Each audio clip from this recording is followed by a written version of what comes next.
ಮಣ್ಣಿನ ಮಗನು ಇವನು ಕೊಡುಗೈದಾನಿ, ಚಿನ್ನದ ಮಗನು ಇವನು ಅದ್ಭುತ ಜ್ಞಾನಿ.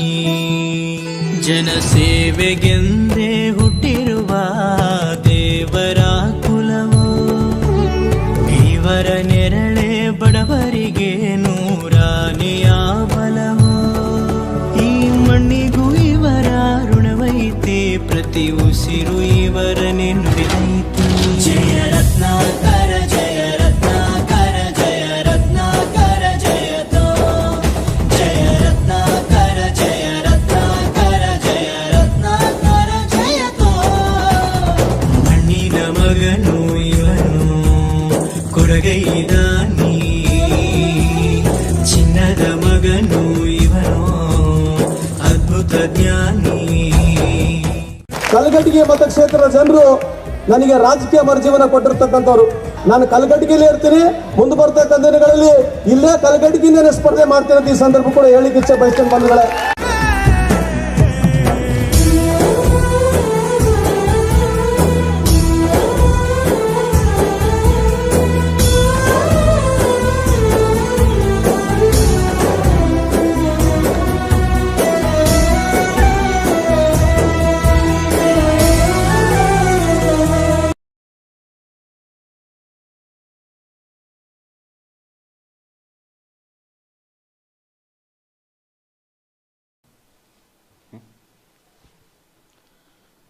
ಕರ್ನಾಟಕದ ಎಲ್ಲ ಸ್ಪರ್ಧಾರ್ಥಿಗಳಿಗೂ ಸಂತೋಷ್ ಲಾಡ್ ಫೌಂಡೇಶನ್ಗೆ ತುಂಬ ಹೃದಯದ ಸ್ವಾಗತವನ್ನು ಕೋರ್ತಾ, ನನ್ನ ಹೆಸರು ಷಣ್ಮುಖ್ ಅಂತೇಳಿ. ಕರ್ನಾಟಕ ಸರ್ಕಾರದ ಮಾಜಿ ಸಚಿವರಾಗಿರ್ತಕ್ಕಂತಹ ಸನ್ಮಾನ್ಯ ಶ್ರೀ ಸಂತೋಷ್ ಲಾಡ್ ಸರ್ ಅವರ ಸಂತೋಷ್ ಲಾಡ್ ಫೌಂಡೇಶನ್ ವತಿಯಿಂದ ಇದುವರೆಗೂ ಕೂಡ ಕರ್ನಾಟಕದಾದ್ಯಂತ ಹಲವಾರು ರೀತಿಯಾಗಿರ್ತಕ್ಕಂಥ ಅಭಿವೃದ್ಧಿ ಕಾರ್ಯಗಳನ್ನು ಮಾಡ್ತಾ ಇದ್ದಾರೆ. ಅದೇ ರೀತಿಯಾಗಿ ಅವ್ರ ಕ್ಷೇತ್ರ ಆಗಿರ್ತಕ್ಕಂತಹ ಕಲಘಟಗಿ ಮತ್ತು ಅಳ್ನಾವರ ಕ್ಷೇತ್ರದಲ್ಲಿಯೂ ಸಹಿತ ಅನೇಕ ಜನರ ರೈತರಿಗೆ ಸಹಾಯವಾಗುವುದರ ಜೊತೆಗೆ ನೊಂದಂಥ ವ್ಯಕ್ತಿಗಳಿಗೆ ಧ್ವನಿಯಾಗಿದ್ದಾರೆ. ವೈಯಕ್ತಿಕವಾಗಿಯೂ ಸಹಿತ ಅನೇಕ ಕುಟುಂಬಗಳಿಗೆ ಸಹಾಯ ಮಾಡುವುದರ ಜೊತೆಗೆ ಪ್ರತಿಯೊಬ್ಬರಿಗೂ ಸಹಿತ ಧ್ವನಿಯಾಗಿದ್ದಾರೆ. ಅದೇ ರೀತಿಯಾಗಿ ಸಾಮಾಜಿಕ ಸೇವೆಯಲ್ಲಿ ಶೈಕ್ಷಣಿಕ ಕ್ರಾಂತಿಯನ್ನು ಮಾಡುವುದರ ಮೂಲಕವಾಗಿ ಕರ್ನಾಟಕದಲ್ಲಿರ್ತಕ್ಕಂಥ ಎಲ್ಲ ಸ್ಪರ್ಧಾರ್ಥಿಗಳಿಗೂ ಸಹಿತ ಧ್ವನಿಯಾಗಿದ್ದಾರೆ. ಮುಂಬರುವ ದಿನಮಾನಗಳಲ್ಲಿ ಕರ್ನಾಟಕ ಸ್ಪರ್ಧಾರ್ಥಿಗಳಿಗೆ ನಾನು ಕೇಳ್ಕೊಳ್ಳೋದು ಏನಂತೇಳಿದರೆ, ಇದೇ ರೀತಿಯಾಗಿ ಅವ್ರಿಗೆ ಸ್ಫೂರ್ತಿಯನ್ನು ತುಂಬಬೇಕು ನೀವು ಕೆಲಸ ಮಾಡಲಿಕ್ಕೆ ಅಂತ ಹೇಳ್ತಾ ಇವತ್ತಿನ ವಿಷಯವನ್ನು ನಾನು ಪ್ರಾರಂಭಿಸ್ತೇನೆ. ಈಗಾಗಲೇ ನೋಡಿ, ಈ ಹಿಂದಿನ ತರಗತಿಯಲ್ಲಿ ನಾವು ಕಾನ್ಸ್ಟಿಟ್ಯೂಷನ್ ಅಮೆಂಡ್ಮೆಂಟಿಗೆ ಸಂಬಂಧಪಟ್ಟಂತೆ ಹಲವಾರು ರೀತಿಯಾಗಿರ್ತಕ್ಕಂಥ ವಿಚಾರಗಳನ್ನ ತಿಳ್ಕೊಂಡ್ವಿ. ಇದು ಕಾನ್ಸ್ಟಿಟ್ಯೂಷನ್ ಅಮೆಂಡ್ಮೆಂಟ್ ಅಂತಕ್ಕಂಥದ್ದು ತುಂಬ ಇಂಪಾರ್ಟೆಂಟ್ ಆಗಿರ್ತಕ್ಕಂಥ ಟಾಪಿಕ್ ಇದು. ಯಾಕಂತೇಳಿದರೆ ಇದ್ರ ಬಗ್ಗೆ ಪ್ರಶ್ನೆ ಕೇಳ್ತಾರೆ. ಆ ಉದ್ದೇಶಕ್ಕೋಸ್ಕರ ಅದನ್ನು ನಿನ್ನೆ ಆಗಿರ್ತಕ್ಕಂಥ ವಿಷಯವನ್ನು ಒಂಚೂರು ರಿವಿಷನ್ ಮಾಡಿ ನಾನು ಮುಂದೆ ಹೋಗ್ತೇನೆ. ಜೊತೆಗೆ ಏನಂತೇಳಿದ್ರೆ, ನಿಮಗೆ ಇದಕ್ಕೆ ಸಂಬಂಧಪಟ್ಟಂತೆ ವಿಡಿಯೋಗಳನ್ನು ಯೂಟ್ಯೂಬ್ನಲ್ಲಿ ಅಪ್ಲೋಡ್ ಮಾಡಲಾಗಿದೆ, ನೀವು ಅವುಗಳನ್ನು ವೀಕ್ಷಿಸ್ಬೋದು. ಓಕೆ, ಹಾಗಾದರೆ ಇಲ್ಲಿ ಕಾನ್ಸ್ಟಿಟ್ಯೂಷನ್ ಅಮೆಂಡ್ಮೆಂಟ್ ಸಂಬಂಧಪಟ್ಟಂತೆ ನಾವೇನು ಮಾಡಿದ್ವಿ, ಕಾನ್ಸ್ಟಿಟ್ಯೂಷನ್ ಅಮೆಂಡ್ಮೆಂಟಿಗೆ ಸಂಬಂಧಪಟ್ಟಂತೆ ನಾವು ನಿನ್ನೆ ತರಗತಿಯಲ್ಲಿ ಅರ್ಧ ತಿಳ್ಕೊಂಡ್ವಿ. ಇಲ್ಲಿ ನೋಡಿ, ಸಂವಿಧಾನ ತಿದ್ದುಪಡಿಯ ಪ್ರೊಸೀಜರ್ ಆಫ್ ಅಮೆಂಡ್ಮೆಂಟ್ ಅಂತ ಹೇಳಿ ಕರಿತೀವಿ ನಾವು. ಸಂವಿಧಾನ ತಿದ್ದುಪಡಿಯ ಕ್ರಮಗಳ ಬಗ್ಗೆ ನಾವು ಅರ್ಥ ಮಾಡ್ಕೊಂಡ್ವಿ. ಅದರಲ್ಲಿ ಸಂಸತ್ತಿನ ಯಾವುದೇ ಸದನದಲ್ಲಿ ಮಂಡಿಸ್ಬೋದು ಅಂತೇಳಿ ಹೇಳ್ಕೊಟ್ಟೆ ನಿಮಗೆ. ಸಂಸತ್ತಿನ ಯಾವುದೇ ಸದನದಲ್ಲಿಯೂ ಸಹಿತ ಕಾನ್ಸ್ಟಿಟ್ಯೂಷನ್ ಅಮೆಂಡ್ಮೆಂಟನ್ನು ಮಂಡಿಸ್ಬೋದು. ಅದು ಲೋಕಸಭೆ ಆಗಿರ್ಬೋದು, ರಾಜ್ಯಸಭೆ ಆಗಿರ್ಬೋದು. ಆದರೆ ಯಾವುದೇ ಕಾರಣಕ್ಕೂ ರಾಜ್ಯ ಶಾಸಕಾಂಗದಲ್ಲಿ ಮಂಡಿಸುವಂಗಿಲ್ಲ.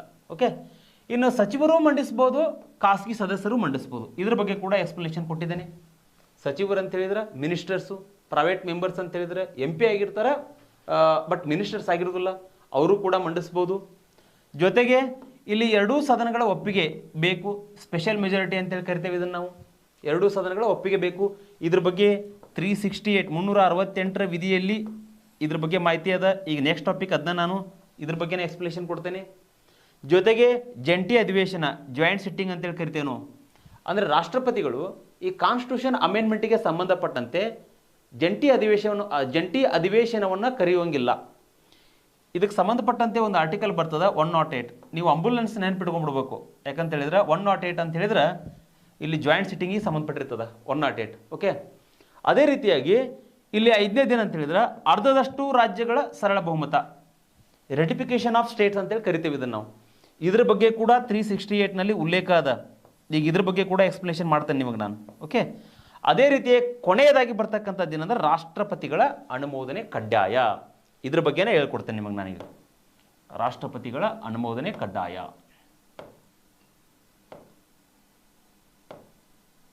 ಓಕೆ, ಒಂದು ಸೆಕೆಂಡ್. ಅರ್ಧದಷ್ಟು ರಾಜ್ಯಗಳ ಸರಳ ಬಹುಮತ. ಇಲ್ಲಿ ನೋಡ್ರಿ, ನಮ್ದು ಫೆಡ್ರಲ್ ಸ್ಟೇಟ್, ಫೆಡ್ರಲ್ ಕಂಟ್ರಿ ನಮ್ದು. ಫೆಡ್ರಲ್ ಅಂತ ಹೇಳಿದ್ರೆ ಏನ್ರಿ ಇಲ್ಲಿ? ಸಂಯುಕ್ತ ವ್ಯವಸ್ಥೆ. ಸಂಯುಕ್ತ ವ್ಯವಸ್ಥೆ ಅಂತ ಹೇಳಿದ್ರೆ ಏನ್ರಿ ಇಲ್ಲಿ ನಾವೇನ್ ಮಾಡಿದ್ದೇವೆ, ಸೆಂಟ್ರಲ್ ಮತ್ತು ಸ್ಟೇಟ್ ನಡುವೆ ಏನು ಮಾಡಿದ್ದೀವಿ ಅಂತ ಹೇಳಿದ್ರೆ ಅಧಿಕಾರವನ್ನು ಹಂಚಿಕೆ ಮಾಡಿದ್ದೀವಿ ನಾವು. ಓಕೆ, ಆ ಉದ್ದೇಶಕ್ಕೋಸ್ಕರ ಈ ಸಂಯುಕ್ತತೆಗೆ ಸಂಬಂಧಪಟ್ಟಂತೆ ಕೆಲವೊಂದಿಷ್ಟು ಅಮೆಂಡ್ಮೆಂಟ್ ಮಾಡಬೇಕಾಗಿತ್ತು ಅಂತ ಹೇಳಿದ್ರೆ ಇಲ್ಲಿ ಏನಾಗುತ್ತೆ ಅಂತ ಹೇಳಿದ್ರೆ ನಮ್ಮ ಕಾನ್ಸ್ಟಿಟ್ಯೂಷನ್ ಮೇಕರ್ಸ್ ಏನು ಮಾಡಿದಾರೆ ಅಂತ ಹೇಳಿದ್ರೆ ಅರ್ಧದಷ್ಟು ರಾಜ್ಯಗಳ ಒಪ್ಪಿಗೆ ಏನು ಬೇಕಂತ ಹೇಳ್ತಾರೆ ಅವರು. ಅರ್ಧದಷ್ಟು ರಾಜ್ಯಗಳ ಒಪ್ಪಿಗೆ ಬೇಕಂತ ಹೇಳ್ತಾರೆ. ಫಾರ್ ಎಕ್ಸಾಂಪಲ್ 28 ಸ್ಟೇಟ್ ಅದಾವ ಅಂತ ತಿಳ್ಕೊಡ್ರಿ.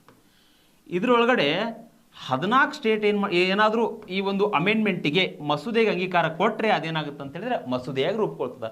ಉದಾಹರಣೆಗೆ ರಾಷ್ಟ್ರಪತಿಗಳ ಚುನಾವಣೆ, ರಾಷ್ಟ್ರಪತಿಗಳ ಚುನಾವಣೆಗೆ ಸಂಬಂಧಪಟ್ಟಂತೆ, ಚುನಾವಣಾ ವಿಧಾನಗಳಿಗೆ ಸಂಬಂಧಪಟ್ಟಂತೆ. ಓಕೆ, ಇದೊಂದು ಎಕ್ಸಾಂಪಲ್ ನಿಮಗಿದೆ. ಓಕೆ, ಈ ರೀತಿಯಾಗಿ ಏನು ಮಾಡ್ಬೋದು ನಾವು, ಅರ್ಧದಷ್ಟು ರಾಜ್ಯಗಳ ಒಪ್ಪಿಗೆ ಜೊತೆಗೆ ಸರಳ ಬಹುಮತದ ಆಧಾರದ ಮೇಲೆ ಅಮೆಂಡ್ಮೆಂಟನ್ನು ಮಾಡ್ಬೋದು. ಓಕೆ, ಇದು ಅರ್ಥ ಆಯ್ತು ಅಂತೇಳಿ ನಾನು ಭಾವಿಸ್ಕೊಂಡಿದ್ದೀನಿ. ಇನ್ನು ರಾಷ್ಟ್ರಪತಿಗಳ ಅನುಮೋದನೆ ಕಡ್ಡಾಯ. ಇಲ್ಲಿ ನೋಡ್ರಿ, ಒಂದು ಅರ್ಥ ಮಾಡ್ಕೊಳ್ರಿ, ಇಲ್ಲಿ ರಾಷ್ಟ್ರಪತಿಗಳ ಅನುಮೋದನೆ ಕಡ್ಡಾಯ ಅಂತ ಹೇಳಿದ್ರೆ ಇಲ್ಲಿ ನೋಡ್ರಿ, ಇಲ್ಲಿ ಏನಾಗುತ್ತಾ, ಇದುವರೆಗೂ ಕೂಡ ಪ್ರೊಸೆಸ್ನ ಬಗ್ಗೆ ನಿಮಗೇನು ಹೇಳಿಕೊಟ್ಟೆ ಇಲ್ಲ ನಾನು. ಇದುವರೆಗೆ ಕೂಡ ಪ್ರೊಸೆಸ್ ಬಗ್ಗೆ ನಿಮಗೇನು ಮಾತಾಡಿದೆ ಇಲ್ಲ ನಾನು. ಸುಮಾರು ಒಂದು 6 ಪ್ರೊಸೆಸ್ ಬಗ್ಗೆ ಮಾತಾಡಿದೆ ನಾನು. 6 ಪ್ರೊಸೆಸ್ಗಳ ಬಗ್ಗೆ ಏನು ಹೇಳಿದೆ ನಾನು? ಲೋಕಸಭೆ, ಓಕೆ, ರಾಜ್ಯಸಭೆ, 2 ಸದನಗಳದಾವೆ. ಇವೆರಡೂ ಸದನಗಳಿಂದ ಓಕೆ ಒಂದು ಮಸೂದೆ ಬಂತು. ಫಾರ್ ಎಕ್ಸಾಂಪಲ್ GST ಮಸೂದೆ ಅಂತ ತಿಳ್ಕೊಡ್ರಿ. ಇದು ಬಂದ ನಂತರ ನಮ್ಮಲ್ಲಿ 1971 24ನೇ ಒಂದು ಅಮೆಂಡ್ಮೆಂಟ್ ಪ್ರಕಾರ ಇಲ್ಲಿ ರಾಷ್ಟ್ರಪತಿಗಳು ಏನದಾರಲ್ರಿ, ಪ್ರೆಸಿಡೆಂಟ್ ಏನದಾರಲ್ಲ, ಅವರು ಕಾನ್ಸ್ಟಿಟ್ಯೂಷನ್ ಅಮೆಂಡ್ಮೆಂಟಿಗೆ ಸಂಬಂಧಪಟ್ಟಂತೆ ಕಡ್ಡಾಯವಾಗಿ ಈ ಪದ ನೆನ್ಪಿಟ್ಕೊಡ್ರಿ, ಕಡ್ಡಾಯವಾಗಿ ಅವ್ರು ಏನು ಮಾಡಬೇಕು, ಸಹಿ ಮಾಡಲೇಬೇಕು. ಕಡ್ಡಾಯವಾಗಿ ಅವರು ಅನುಮೋದನೆ ಕೊಡಲೇಬೇಕು. ಆಬ್ಲಿಗೇಟರಿ ಅಂತೇಳಿ ಕರಿತೇವೆ ಇದನ್ನು ನಾವು. ಆಬ್ಲಿಗೇಟರಿ, ಕಡ್ಡಾಯವಾಗಿ ಇದನ್ನು ಅನುಮೋದನೆ ಕೊಡಲೇಬೇಕು. ಅದು ರಾಷ್ಟ್ರಪತಿಗಳ ಒಂದು ಆದ್ಯ ಕರ್ತವ್ಯ. ಇಷ್ಟು ನೆನ್ಪಿಟ್ಕೊಡ್ರಿ. ಇಲ್ಲೇನ್ರಿ, ಇಲ್ಲಿ ಲೋಕಸಭೆಯಲ್ಲಿ ರಾಜ್ಯಸಭೆಯಲ್ಲಿ ಒಪ್ಪಿಗೆ ಆದ ನಂತರ ಅದನ್ನು ರಾಷ್ಟ್ರಪತಿಗಳ ಅನುಮೋದನೆಗೆ ಕಳಿಸಲಾಗ್ತದೆ.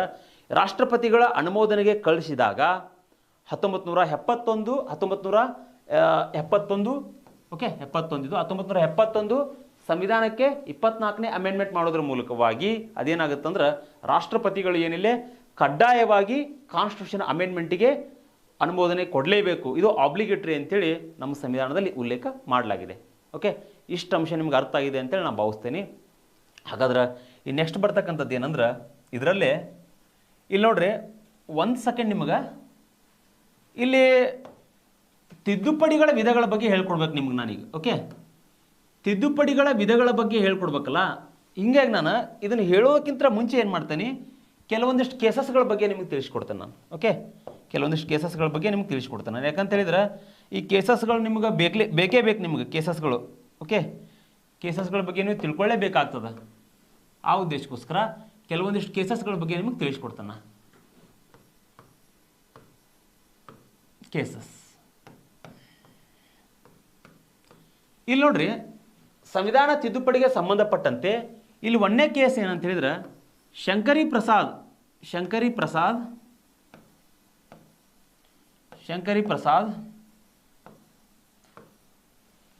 Versus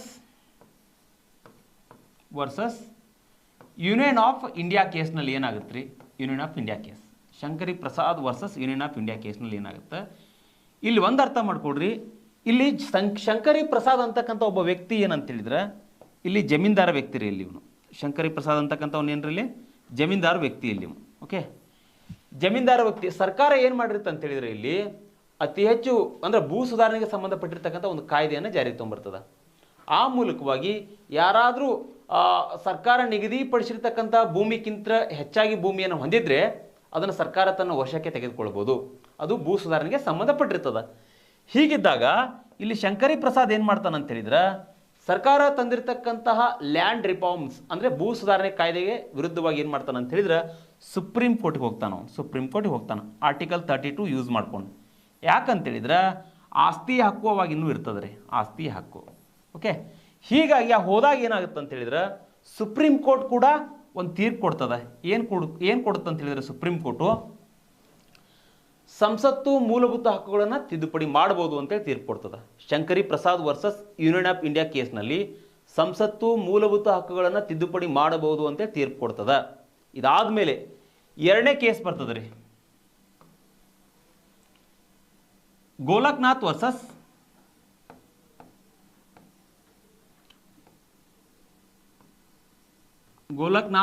versus state of Punjab.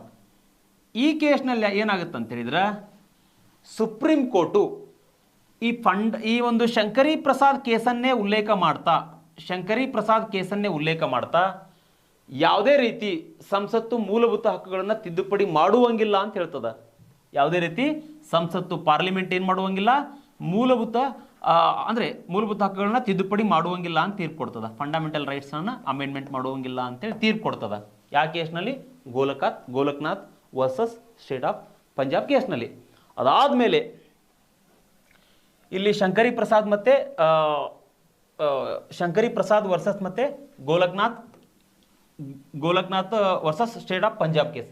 ಇವೆರಡೂ ಕೇಸ್ಗಳು ತುಂಬ ಇಂಪಾರ್ಟೆಂಟ್ ನಿಮ್ಗೆ. ಯಾಕಂತ ಹೇಳಿದ್ರೆ ಪ್ರಶ್ನೆ ಕೇಳ್ತಾರೆ ನಿಮಗೆ. ಓಕೆ, ಇದಾದ್ಮೇಲೆ ಏನಂತ ಹೇಳಿದ್ರೆ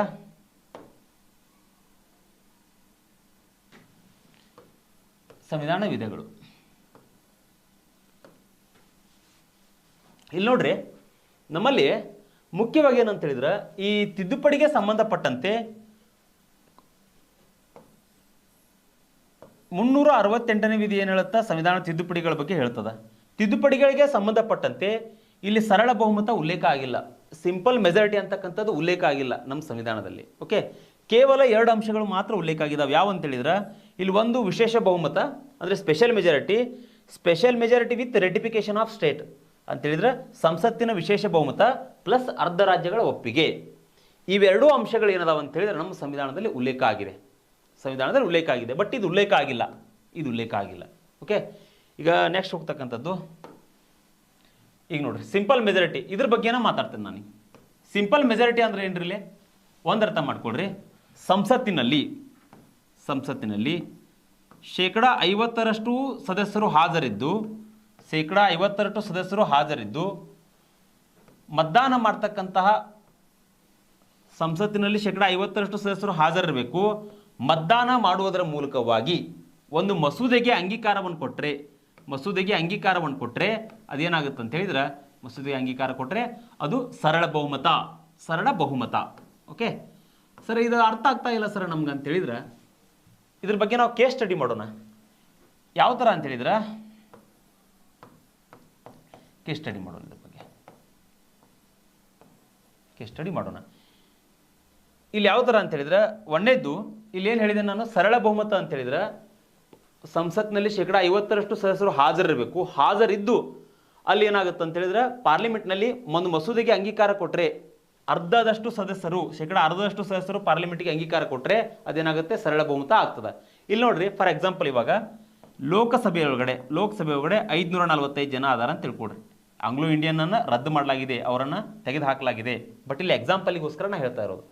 ಇಲ್ಲಿ 545 ಜನ ಇಲ್ಲಿ ಎಷ್ಟದ 545 ಜನ ಇಲ್ಲಿ ಲೋಕಸಭೆ ಒಳಗಡೆ ಅದಾರ ಅಂತ ತಿಳ್ಕೊಡ್ರಿ. ಎಲ್ಲ MP ಗಳು ನಮ್ಮಲ್ಲಿ ಪ್ರೆಸೆಂಟ್ ಇರುವುದಿಲ್ಲ. ಯಾಕಂತ ಹೇಳಿದ್ರೆ MP ಗಳು ಕೆಲವೊಂದಿಷ್ಟು ಬ್ಯುಸಿ ಶೆಡ್ಯೂಲ್ಗಳು ಇರ್ತಾವೆ, ಅವ್ರು ಅಲ್ಲಿ ಹೋಗಿರ್ತಾರೆ. ಹಿಂಗಿದ್ದಾಗ ಎಲ್ಲ MP ಗಳು ಇಲ್ಲಿ ಪ್ರೆಸೆಂಟ್ ಇರುವುದಿಲ್ಲ. 545 MP ಗಳಲ್ಲಿ ಇಲ್ಲಿ ಪ್ರೆಸೆಂಟ್ ಇರ್ತಕ್ಕಂಥವ್ರು ಎಷ್ಟು ಅಂತ ಹೇಳಿದ್ರೆ 500 ಜನ ಅದಾರ ಅಂತ ತಿಳ್ಕೊಡ್ರಿ. 500 ಜನ ಅದಾರ. 500 ಜನರಲ್ಲಿ ಪ್ರೆಸೆಂಟ್ ಇದ್ದು ವೋಟ್ ಮಾಡ್ತಕ್ಕಂಥ MP ಗಳು ಎಷ್ಟು ಜನ ಅದಾರ ಅಂತ ಹೇಳಿದ್ರೆ 400 ಜನ ಅದಾರ. ಅರ್ಥ ಆಗ್ತಾ ಇದೆ ನಾ ಹೇಳೋದು ನಿಮ್ಗೆ?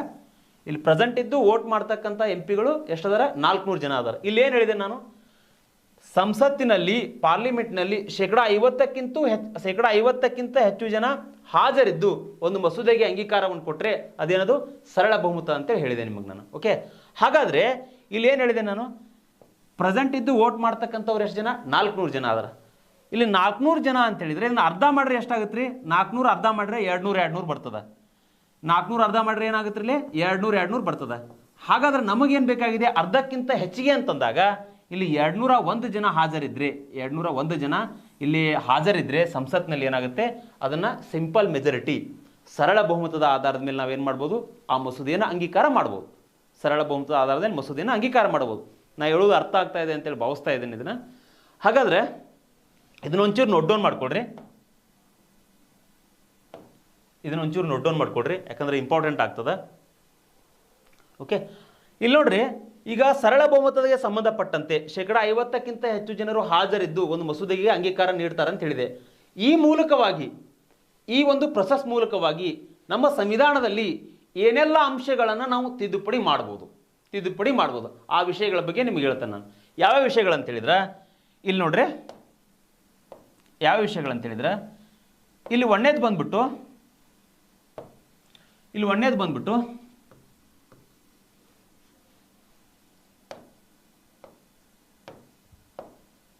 ಹೊಸ ರಾಜ್ಯಗಳ ಒಂದು ರಚನೆ. ಫಸ್ಟ್ ಬಂದ್ಬಿಟ್ಟು ಹೊಸ ರಾಜ್ಯಗಳ ಸೇರ್ಪಡೆ ಅಂತ ಮಾಡ್ಕೊಡ್ರಿ. ಹೊಸ ರಾಜ್ಯಗಳ ಸೇರ್ಪಡೆ.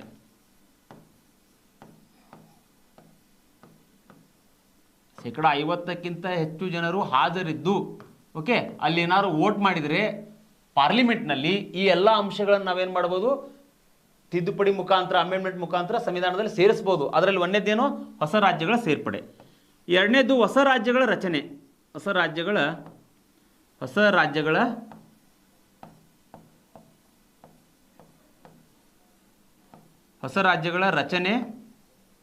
ಹೊಸ ರಾಜ್ಯಗಳ ರಚನೆ, ಗಡಿಗಳ ಬದಲಾವಣೆ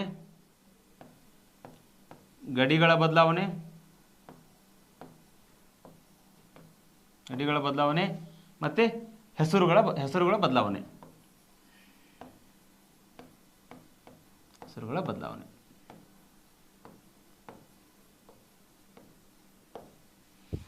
ಮೂರನೇದು ಹೊಸ ರಾಜ್ಯಗಳ ರಚನೆ ಅಂತ ಹೇಳಿದ್ರೆ, ಫಾರ್ ಎಕ್ಸಾಂಪಲ್ ಆಂಧ್ರ ಪ್ರದೇಶ ಇತ್ತೀಗ. ಆಂಧ್ರ ಪ್ರದೇಶದಿಂದ ನಾವೇನು ಮಾಡಿದ್ವಿ, ತೆಲಂಗಾಣವನ್ನು ರಚನೆ ಮಾಡಿದ್ವಿ. ಆ ತೆಲಂಗಾಣವನ್ನು ರಚನೆ ಮಾಡಬೇಕಾಗಿತ್ತು ಅಂದ್ರೆ ಏನು ಮಾಡಿದ್ವಿ ನಾವು, ಸಿಂಪಲ್ ಮೆಜಾರಿಟಿ. ಏನು ಸಿಂಪಲ್ ಮೆಜಾರಿಟಿ, ಸಂಸತ್ ಒಳಗಡೆ ಶೇಕಡ 50ರಷ್ಟು ಸದಸ್ಯರು ಹಾಜರಿರಬೇಕು. ಶೇಕಡ 50ರಷ್ಟು ಸದಸ್ಯರು ಹಾಜರಿದ್ರು ಅಂತ ಹೇಳಿದ್ರೆ ಅದೇನಾಗುತ್ತೆ, ಸರಳ ಬಹುಮತ ಆಗ್ತದೆ. ಆ ಮೂಲಕವಾಗಿ ತಿದ್ದುಪಡಿ ಮಾಡ್ತಕ್ಕಂಥದ್ದು ಯಾವುದಿಲ್ಲ, ಹೊಸ ರಾಜ್ಯಗಳ ರಚನೆ.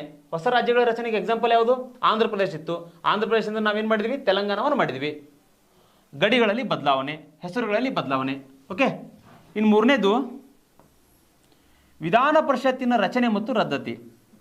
ವಿಧಾನ ಪರಿಷತ್ತು ರಚನೆ ಮತ್ತು ರದ್ದತಿ. ವಿಧಾನ ಪರಿಷತ್ತಿನ ರಚನೆ ಮತ್ತು ರದ್ದತಿ. ಹೌದು, ಓಕೆ, 6 ಸ್ಟೇಟ್ಗಳಲ್ಲಿ ನಮ್ಮಲ್ಲಿ ವಿಧಾನ ಪರಿಷತ್ ಅದ. ಆ ವಿಧಾನ ಪರಿಷತ್ತನ್ನು ರಚನೆ ಮಾಡ್ಬೋದು, ಮತ್ತೆ ಸರಳ ಬಹುಮತದ ಆಧಾರದ ಮೇಲೆ ರದ್ದತಿಯನ್ನು ಕೂಡ ಮಾಡ್ಬೋದು. ಓಕೆ, ಇನ್ನು ನಾಲ್ಕನೇದು ಬಂದ್ಬಿಟ್ಟು ಇಲ್ಲಿ ನೋಡ್ರಿ, ರಾಷ್ಟ್ರಪತಿ ಆಗಿರ್ಬೋದು, ರಾಷ್ಟ್ರಪತಿ, ರಾಜ್ಯಪಾಲ, ಸಭಾಧ್ಯಕ್ಷರು,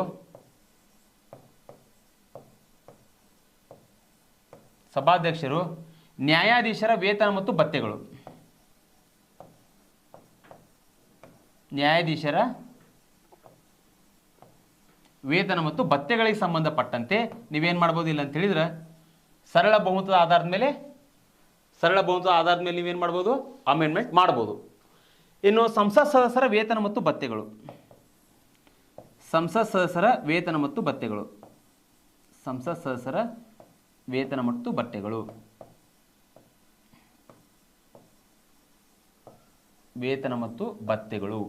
ಇದನ್ನು ಕೂಡ ನೀವು ಸಿಂಪಲ್ ಮೆಜಾರಿಟಿಯಲ್ಲಿ ಮಾಡಬಹುದು, ಸರಳ ಬಹುಮತದ ಆಧಾರದ ಮೇಲೆ ಮಾಡಬಹುದು. ಇನ್ನು ಆರನೇದು ಬಂದ್ಬಿಟ್ಟು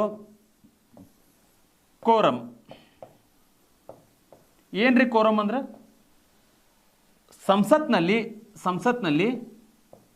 ಕನಿಷ್ಠ ಹಾಜರಾಗಿರ್ಬೇಕಾಗಿರ್ತಕ್ಕಂಥ ಸದಸ್ಯರ ಸಂಖ್ಯೆ. ಕನಿಷ್ಠ ಹಾಜರಾಗಿರಬೇಕಾಗಿರ್ತಕ್ಕಂತಹ ಸದಸ್ಯರ ಸಂಖ್ಯೆ ನಾವೇನು ಕರಿತೀವಿ ಕೋರಮ್ ಅಂತೇಳಿ ಕರಿತೀವಿ. ಹೊಸ ರಾಜ್ಯಗಳನ್ನು ಸೇರ್ಪಡೆ ಮಾಡ್ಕೊಳ್ತಕ್ಕಂಥದ್ದು, ಹೊಸ ರಾಜ್ಯಗಳನ್ನ ರಚನೆ ಮಾಡಿಬಿಟ್ಟು ಗಡಿಗಳಲ್ಲಿ ಹೆಸರುಗಳಲ್ಲಿ ಬದಲಾವಣೆ ಮಾಡ್ಕೊಳ್ತಕ್ಕಂಥದ್ದು, ವಿಧಾನ ಪರಿಷತ್ತಿನ ರಚನೆ ಮಾಡ್ಕೊಳ್ತಕ್ಕಂಥದ್ದು, ರದ್ದತಿ ಮಾಡ್ಕೊಳ್ತಕ್ಕಂಥದ್ದು, ರಾಷ್ಟ್ರಪತಿ ರಾಜ್ಯಪಾಲರ ಅವ್ರ ಪೇಮೆಂಟ್ ಹೆಚ್ಚಿಗೆ ಮಾಡ್ತಕ್ಕಂಥದ್ದು, ಮತ್ತು ಸಂಸತ್ ಸದಸ್ಯರ ವೇತನ ಅವ್ರು ಕೂಡ ಸ್ಯಾಲ್ರಿನ ಹೆಚ್ಚಿಗೆ ಮಾಡ್ತಕ್ಕಂಥದ್ದು, ಜೊತೆಗೆ ಕೋರಮ್ ಅಂದರೆ ಕನಿಷ್ಠ ಹಾಜರಿರಬೇಕಾಗಿರ್ತಕ್ಕಂಥ ಸದಸ್ಯರ ಸಂಖ್ಯೆ. ಎಲ್ಲ ಅಂಶಗಳನ್ನು ಮಾಡಬೇಕಾಗಿತ್ತು ಅಂತ ಹೇಳಿದ್ರೆ ಏನು ಮಾಡ್ಬೇಕು ನಾವಿಲ್ಲಿ? ಸಿಂಪಲ್ ಮೆಜಾರಿಟಿ, ಸರಳ ಬಹುಮತ ಬೇಕಾಗ್ತದೆ. ಓಕೆ, ಇಷ್ಟು ವೆರಿ ಇಂಪಾರ್ಟೆಂಟ್.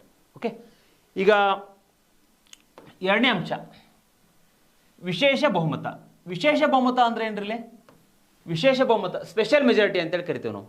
ಸ್ಪೆಷಲ್ ಮೆಜಾರಿಟಿ, ಇಲ್ಲಿ ಸ್ಪೆಷಲ್ ಮೆಜಾರಿಟಿ ಅಂತೇಳಿದ್ರೆ ಇಲ್ಲಿ ನೋಡ್ರಿ, ಪಾರ್ಲಿಮೆಂಟ್ನಲ್ಲಿ ಸಂಸತ್ನಲ್ಲಿ 50%ಕ್ಕಿಂತ ಹೆಚ್ಚು ಸದಸ್ಯರು ಹಾಜರಿದ್ದು, ಅರ್ಥ ಮಾಡಿಕೊಡ್ರಿ, 50%ಕ್ಕಿಂತ ಹೆಚ್ಚು ಜನರು ಹಾಜರಿದ್ದು ಇಲ್ಲಿ 2/3 ಸದಸ್ಯರು ಒಂದು ಮಸೂದೆಗೆ ಅಂಗೀಕಾರವನ್ನು ನೀಡಿದರೆ, 2/3 ಸದಸ್ಯರು ಒಂದು ಮಸೂದೆಗೆ ಅಂಗೀಕಾರವನ್ನು ನೀಡಿದರೆ, ಓಕೆ, ಅಂಗೀಕಾರವನ್ನು ನೀಡಿದರೆ ಏನಾಗುತ್ತೆ ಅಂತ ಹೇಳಿದ್ರೆ ಅದು ವಿಶೇಷ ಬಹುಮತ ಆಗ್ತದೆ. ಸಂಸತ್ನಲ್ಲಿ 50% ಸದಸ್ಯರು ಹಾಜರಿರಬೇಕು, ಹಾಜರಿದ್ದು ಒಂದು ಮಸೂದೆಗೆ ಏನಂತ ಹೇಳಿದ್ರೆ 2/3 ಸದಸ್ಯರು ಬೆಂಬಲವನ್ನು ಕೊಟ್ಟರೆ ಅದೇನಾಗುತ್ತೆ ಅಂತ ಹೇಳಿದ್ರೆ ವಿಶೇಷ ಬಹುಮತ ಆಗ್ತದೆ. ಅದನ್ನು ಸ್ಪೆಷಲ್ ಮೆಜಾರಿಟಿ ಅಂತೇಳಿ ಕರಿತೀವಿ. ಹಾಗಾದರೆ ಈ ಸ್ಪೆಷಲ್ ಮೆಜಾರಿಟಿ ಬಗ್ಗೆ ನಾನು ಒಂದು ಕೇಸ್ ಸ್ಟಡಿ ಮಾಡೋಣ, ಇದ್ರ ಬಗ್ಗೆ ಕೂಡ ಅರ್ಥ ಮಾಡ್ಕೊಳ್ಳೋಣ ನಾವು. ಯಾವ ಥರ ಅಂತ ಹೇಳಿದ್ರೆ, ಫಾರ್ ಎಕ್ಸಾಂಪಲ್ ಈಗ ನೋಡ್ರಿ, ಲೋಕಸಭೆ ಒಳಗಡೆ ಎಷ್ಟು ಜನ ಅದಾರ ರೀ? ನಮ್ಮ ಪ್ರೆಸೆಂಟು ಲೋಕಸಭೆ ಒಳಗಡೆ 545 ಜನ ಅದಾರ ಅಂತ ತಿಳ್ಕೊಡ್ರಿ. 545 ಜನ. ಮೆಜಾರಿಟಿ ಎಷ್ಟು ಬೇಕು ರೀ? ಮೆಜಾರಿಟಿ ಅಂದ್ರೆ 545 ಜನ 50% ಅಂತ ಹೇಳಿದ್ರೆ 273 ಆಗ್ತದೆ. ನಾ ಏನು ಹೇಳಿದೆ ನಿಮಗೆ?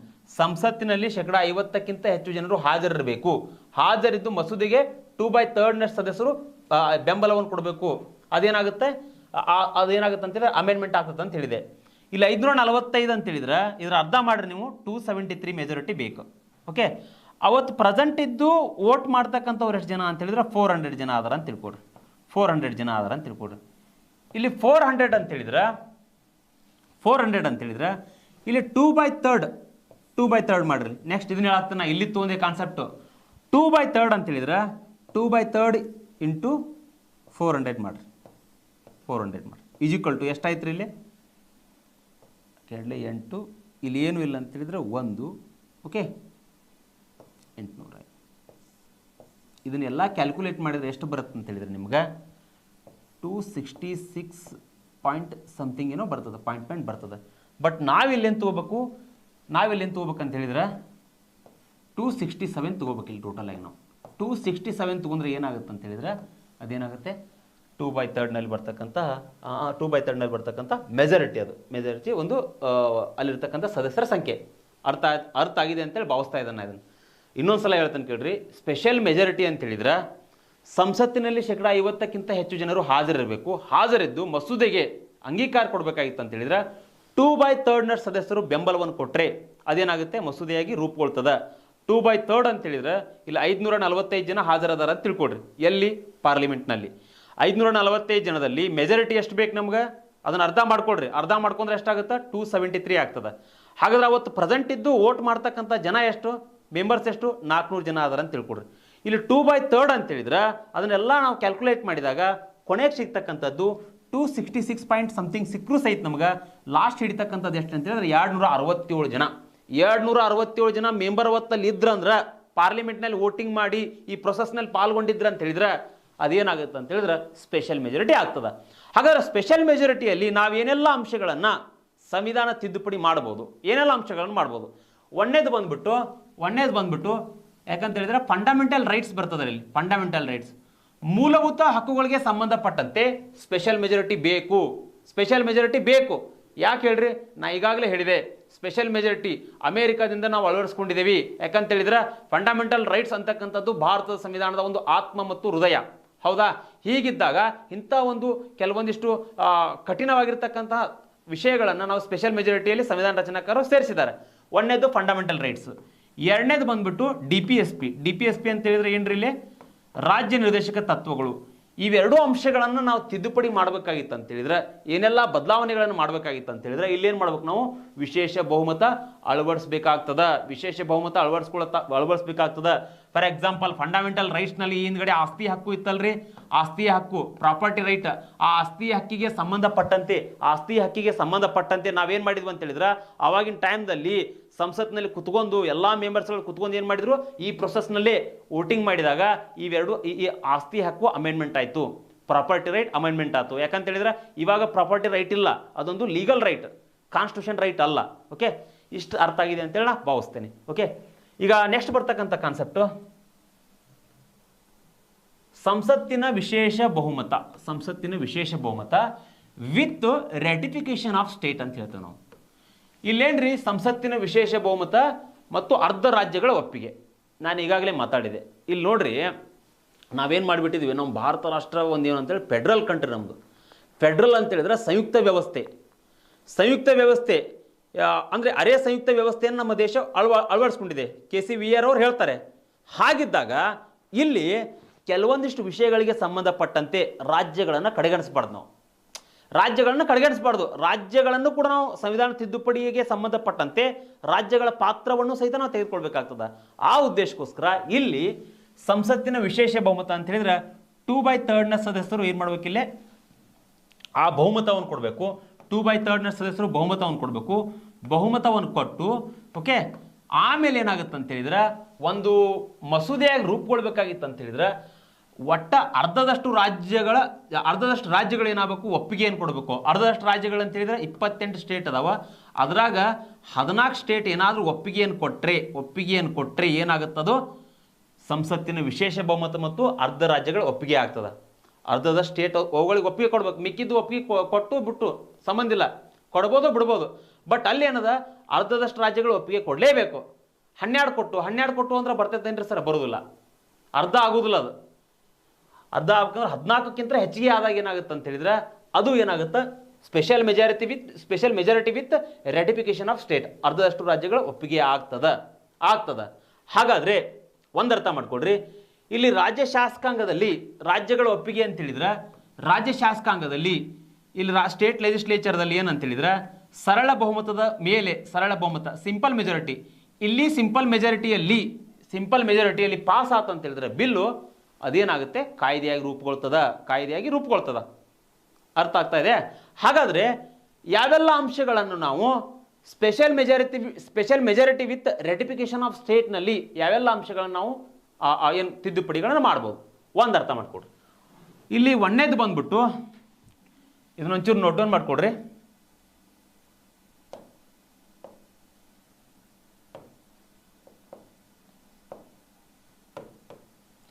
ಒಂದನೇದು ಬಂದ್ಬಿಟ್ಟು ಏನೆಲ್ಲ ಅಂಶಗಳನ್ನು ಮಾಡ್ಬೋದ್ರಿ ನಾವು, ಅರ್ಧದಷ್ಟು ರಾಜ್ಯಗಳ ಒಪ್ಪಿಗೆ ಜೊತೆಗೆ ಇಲ್ಲಿ 2/3 ಮೆಜಾರಿಟಿ ಮೂಲಕ ಏನೆಲ್ಲ ನಾವು ಏನು ಮಾಡ್ಬೋದು, ತಿದ್ದುಪಡಿಗಳ ಮುಖಾಂತರ ಸಂವಿಧಾನದಲ್ಲಿ ಅಂಶಗಳನ್ನು ಸೇರಿಸ್ಬೋದು.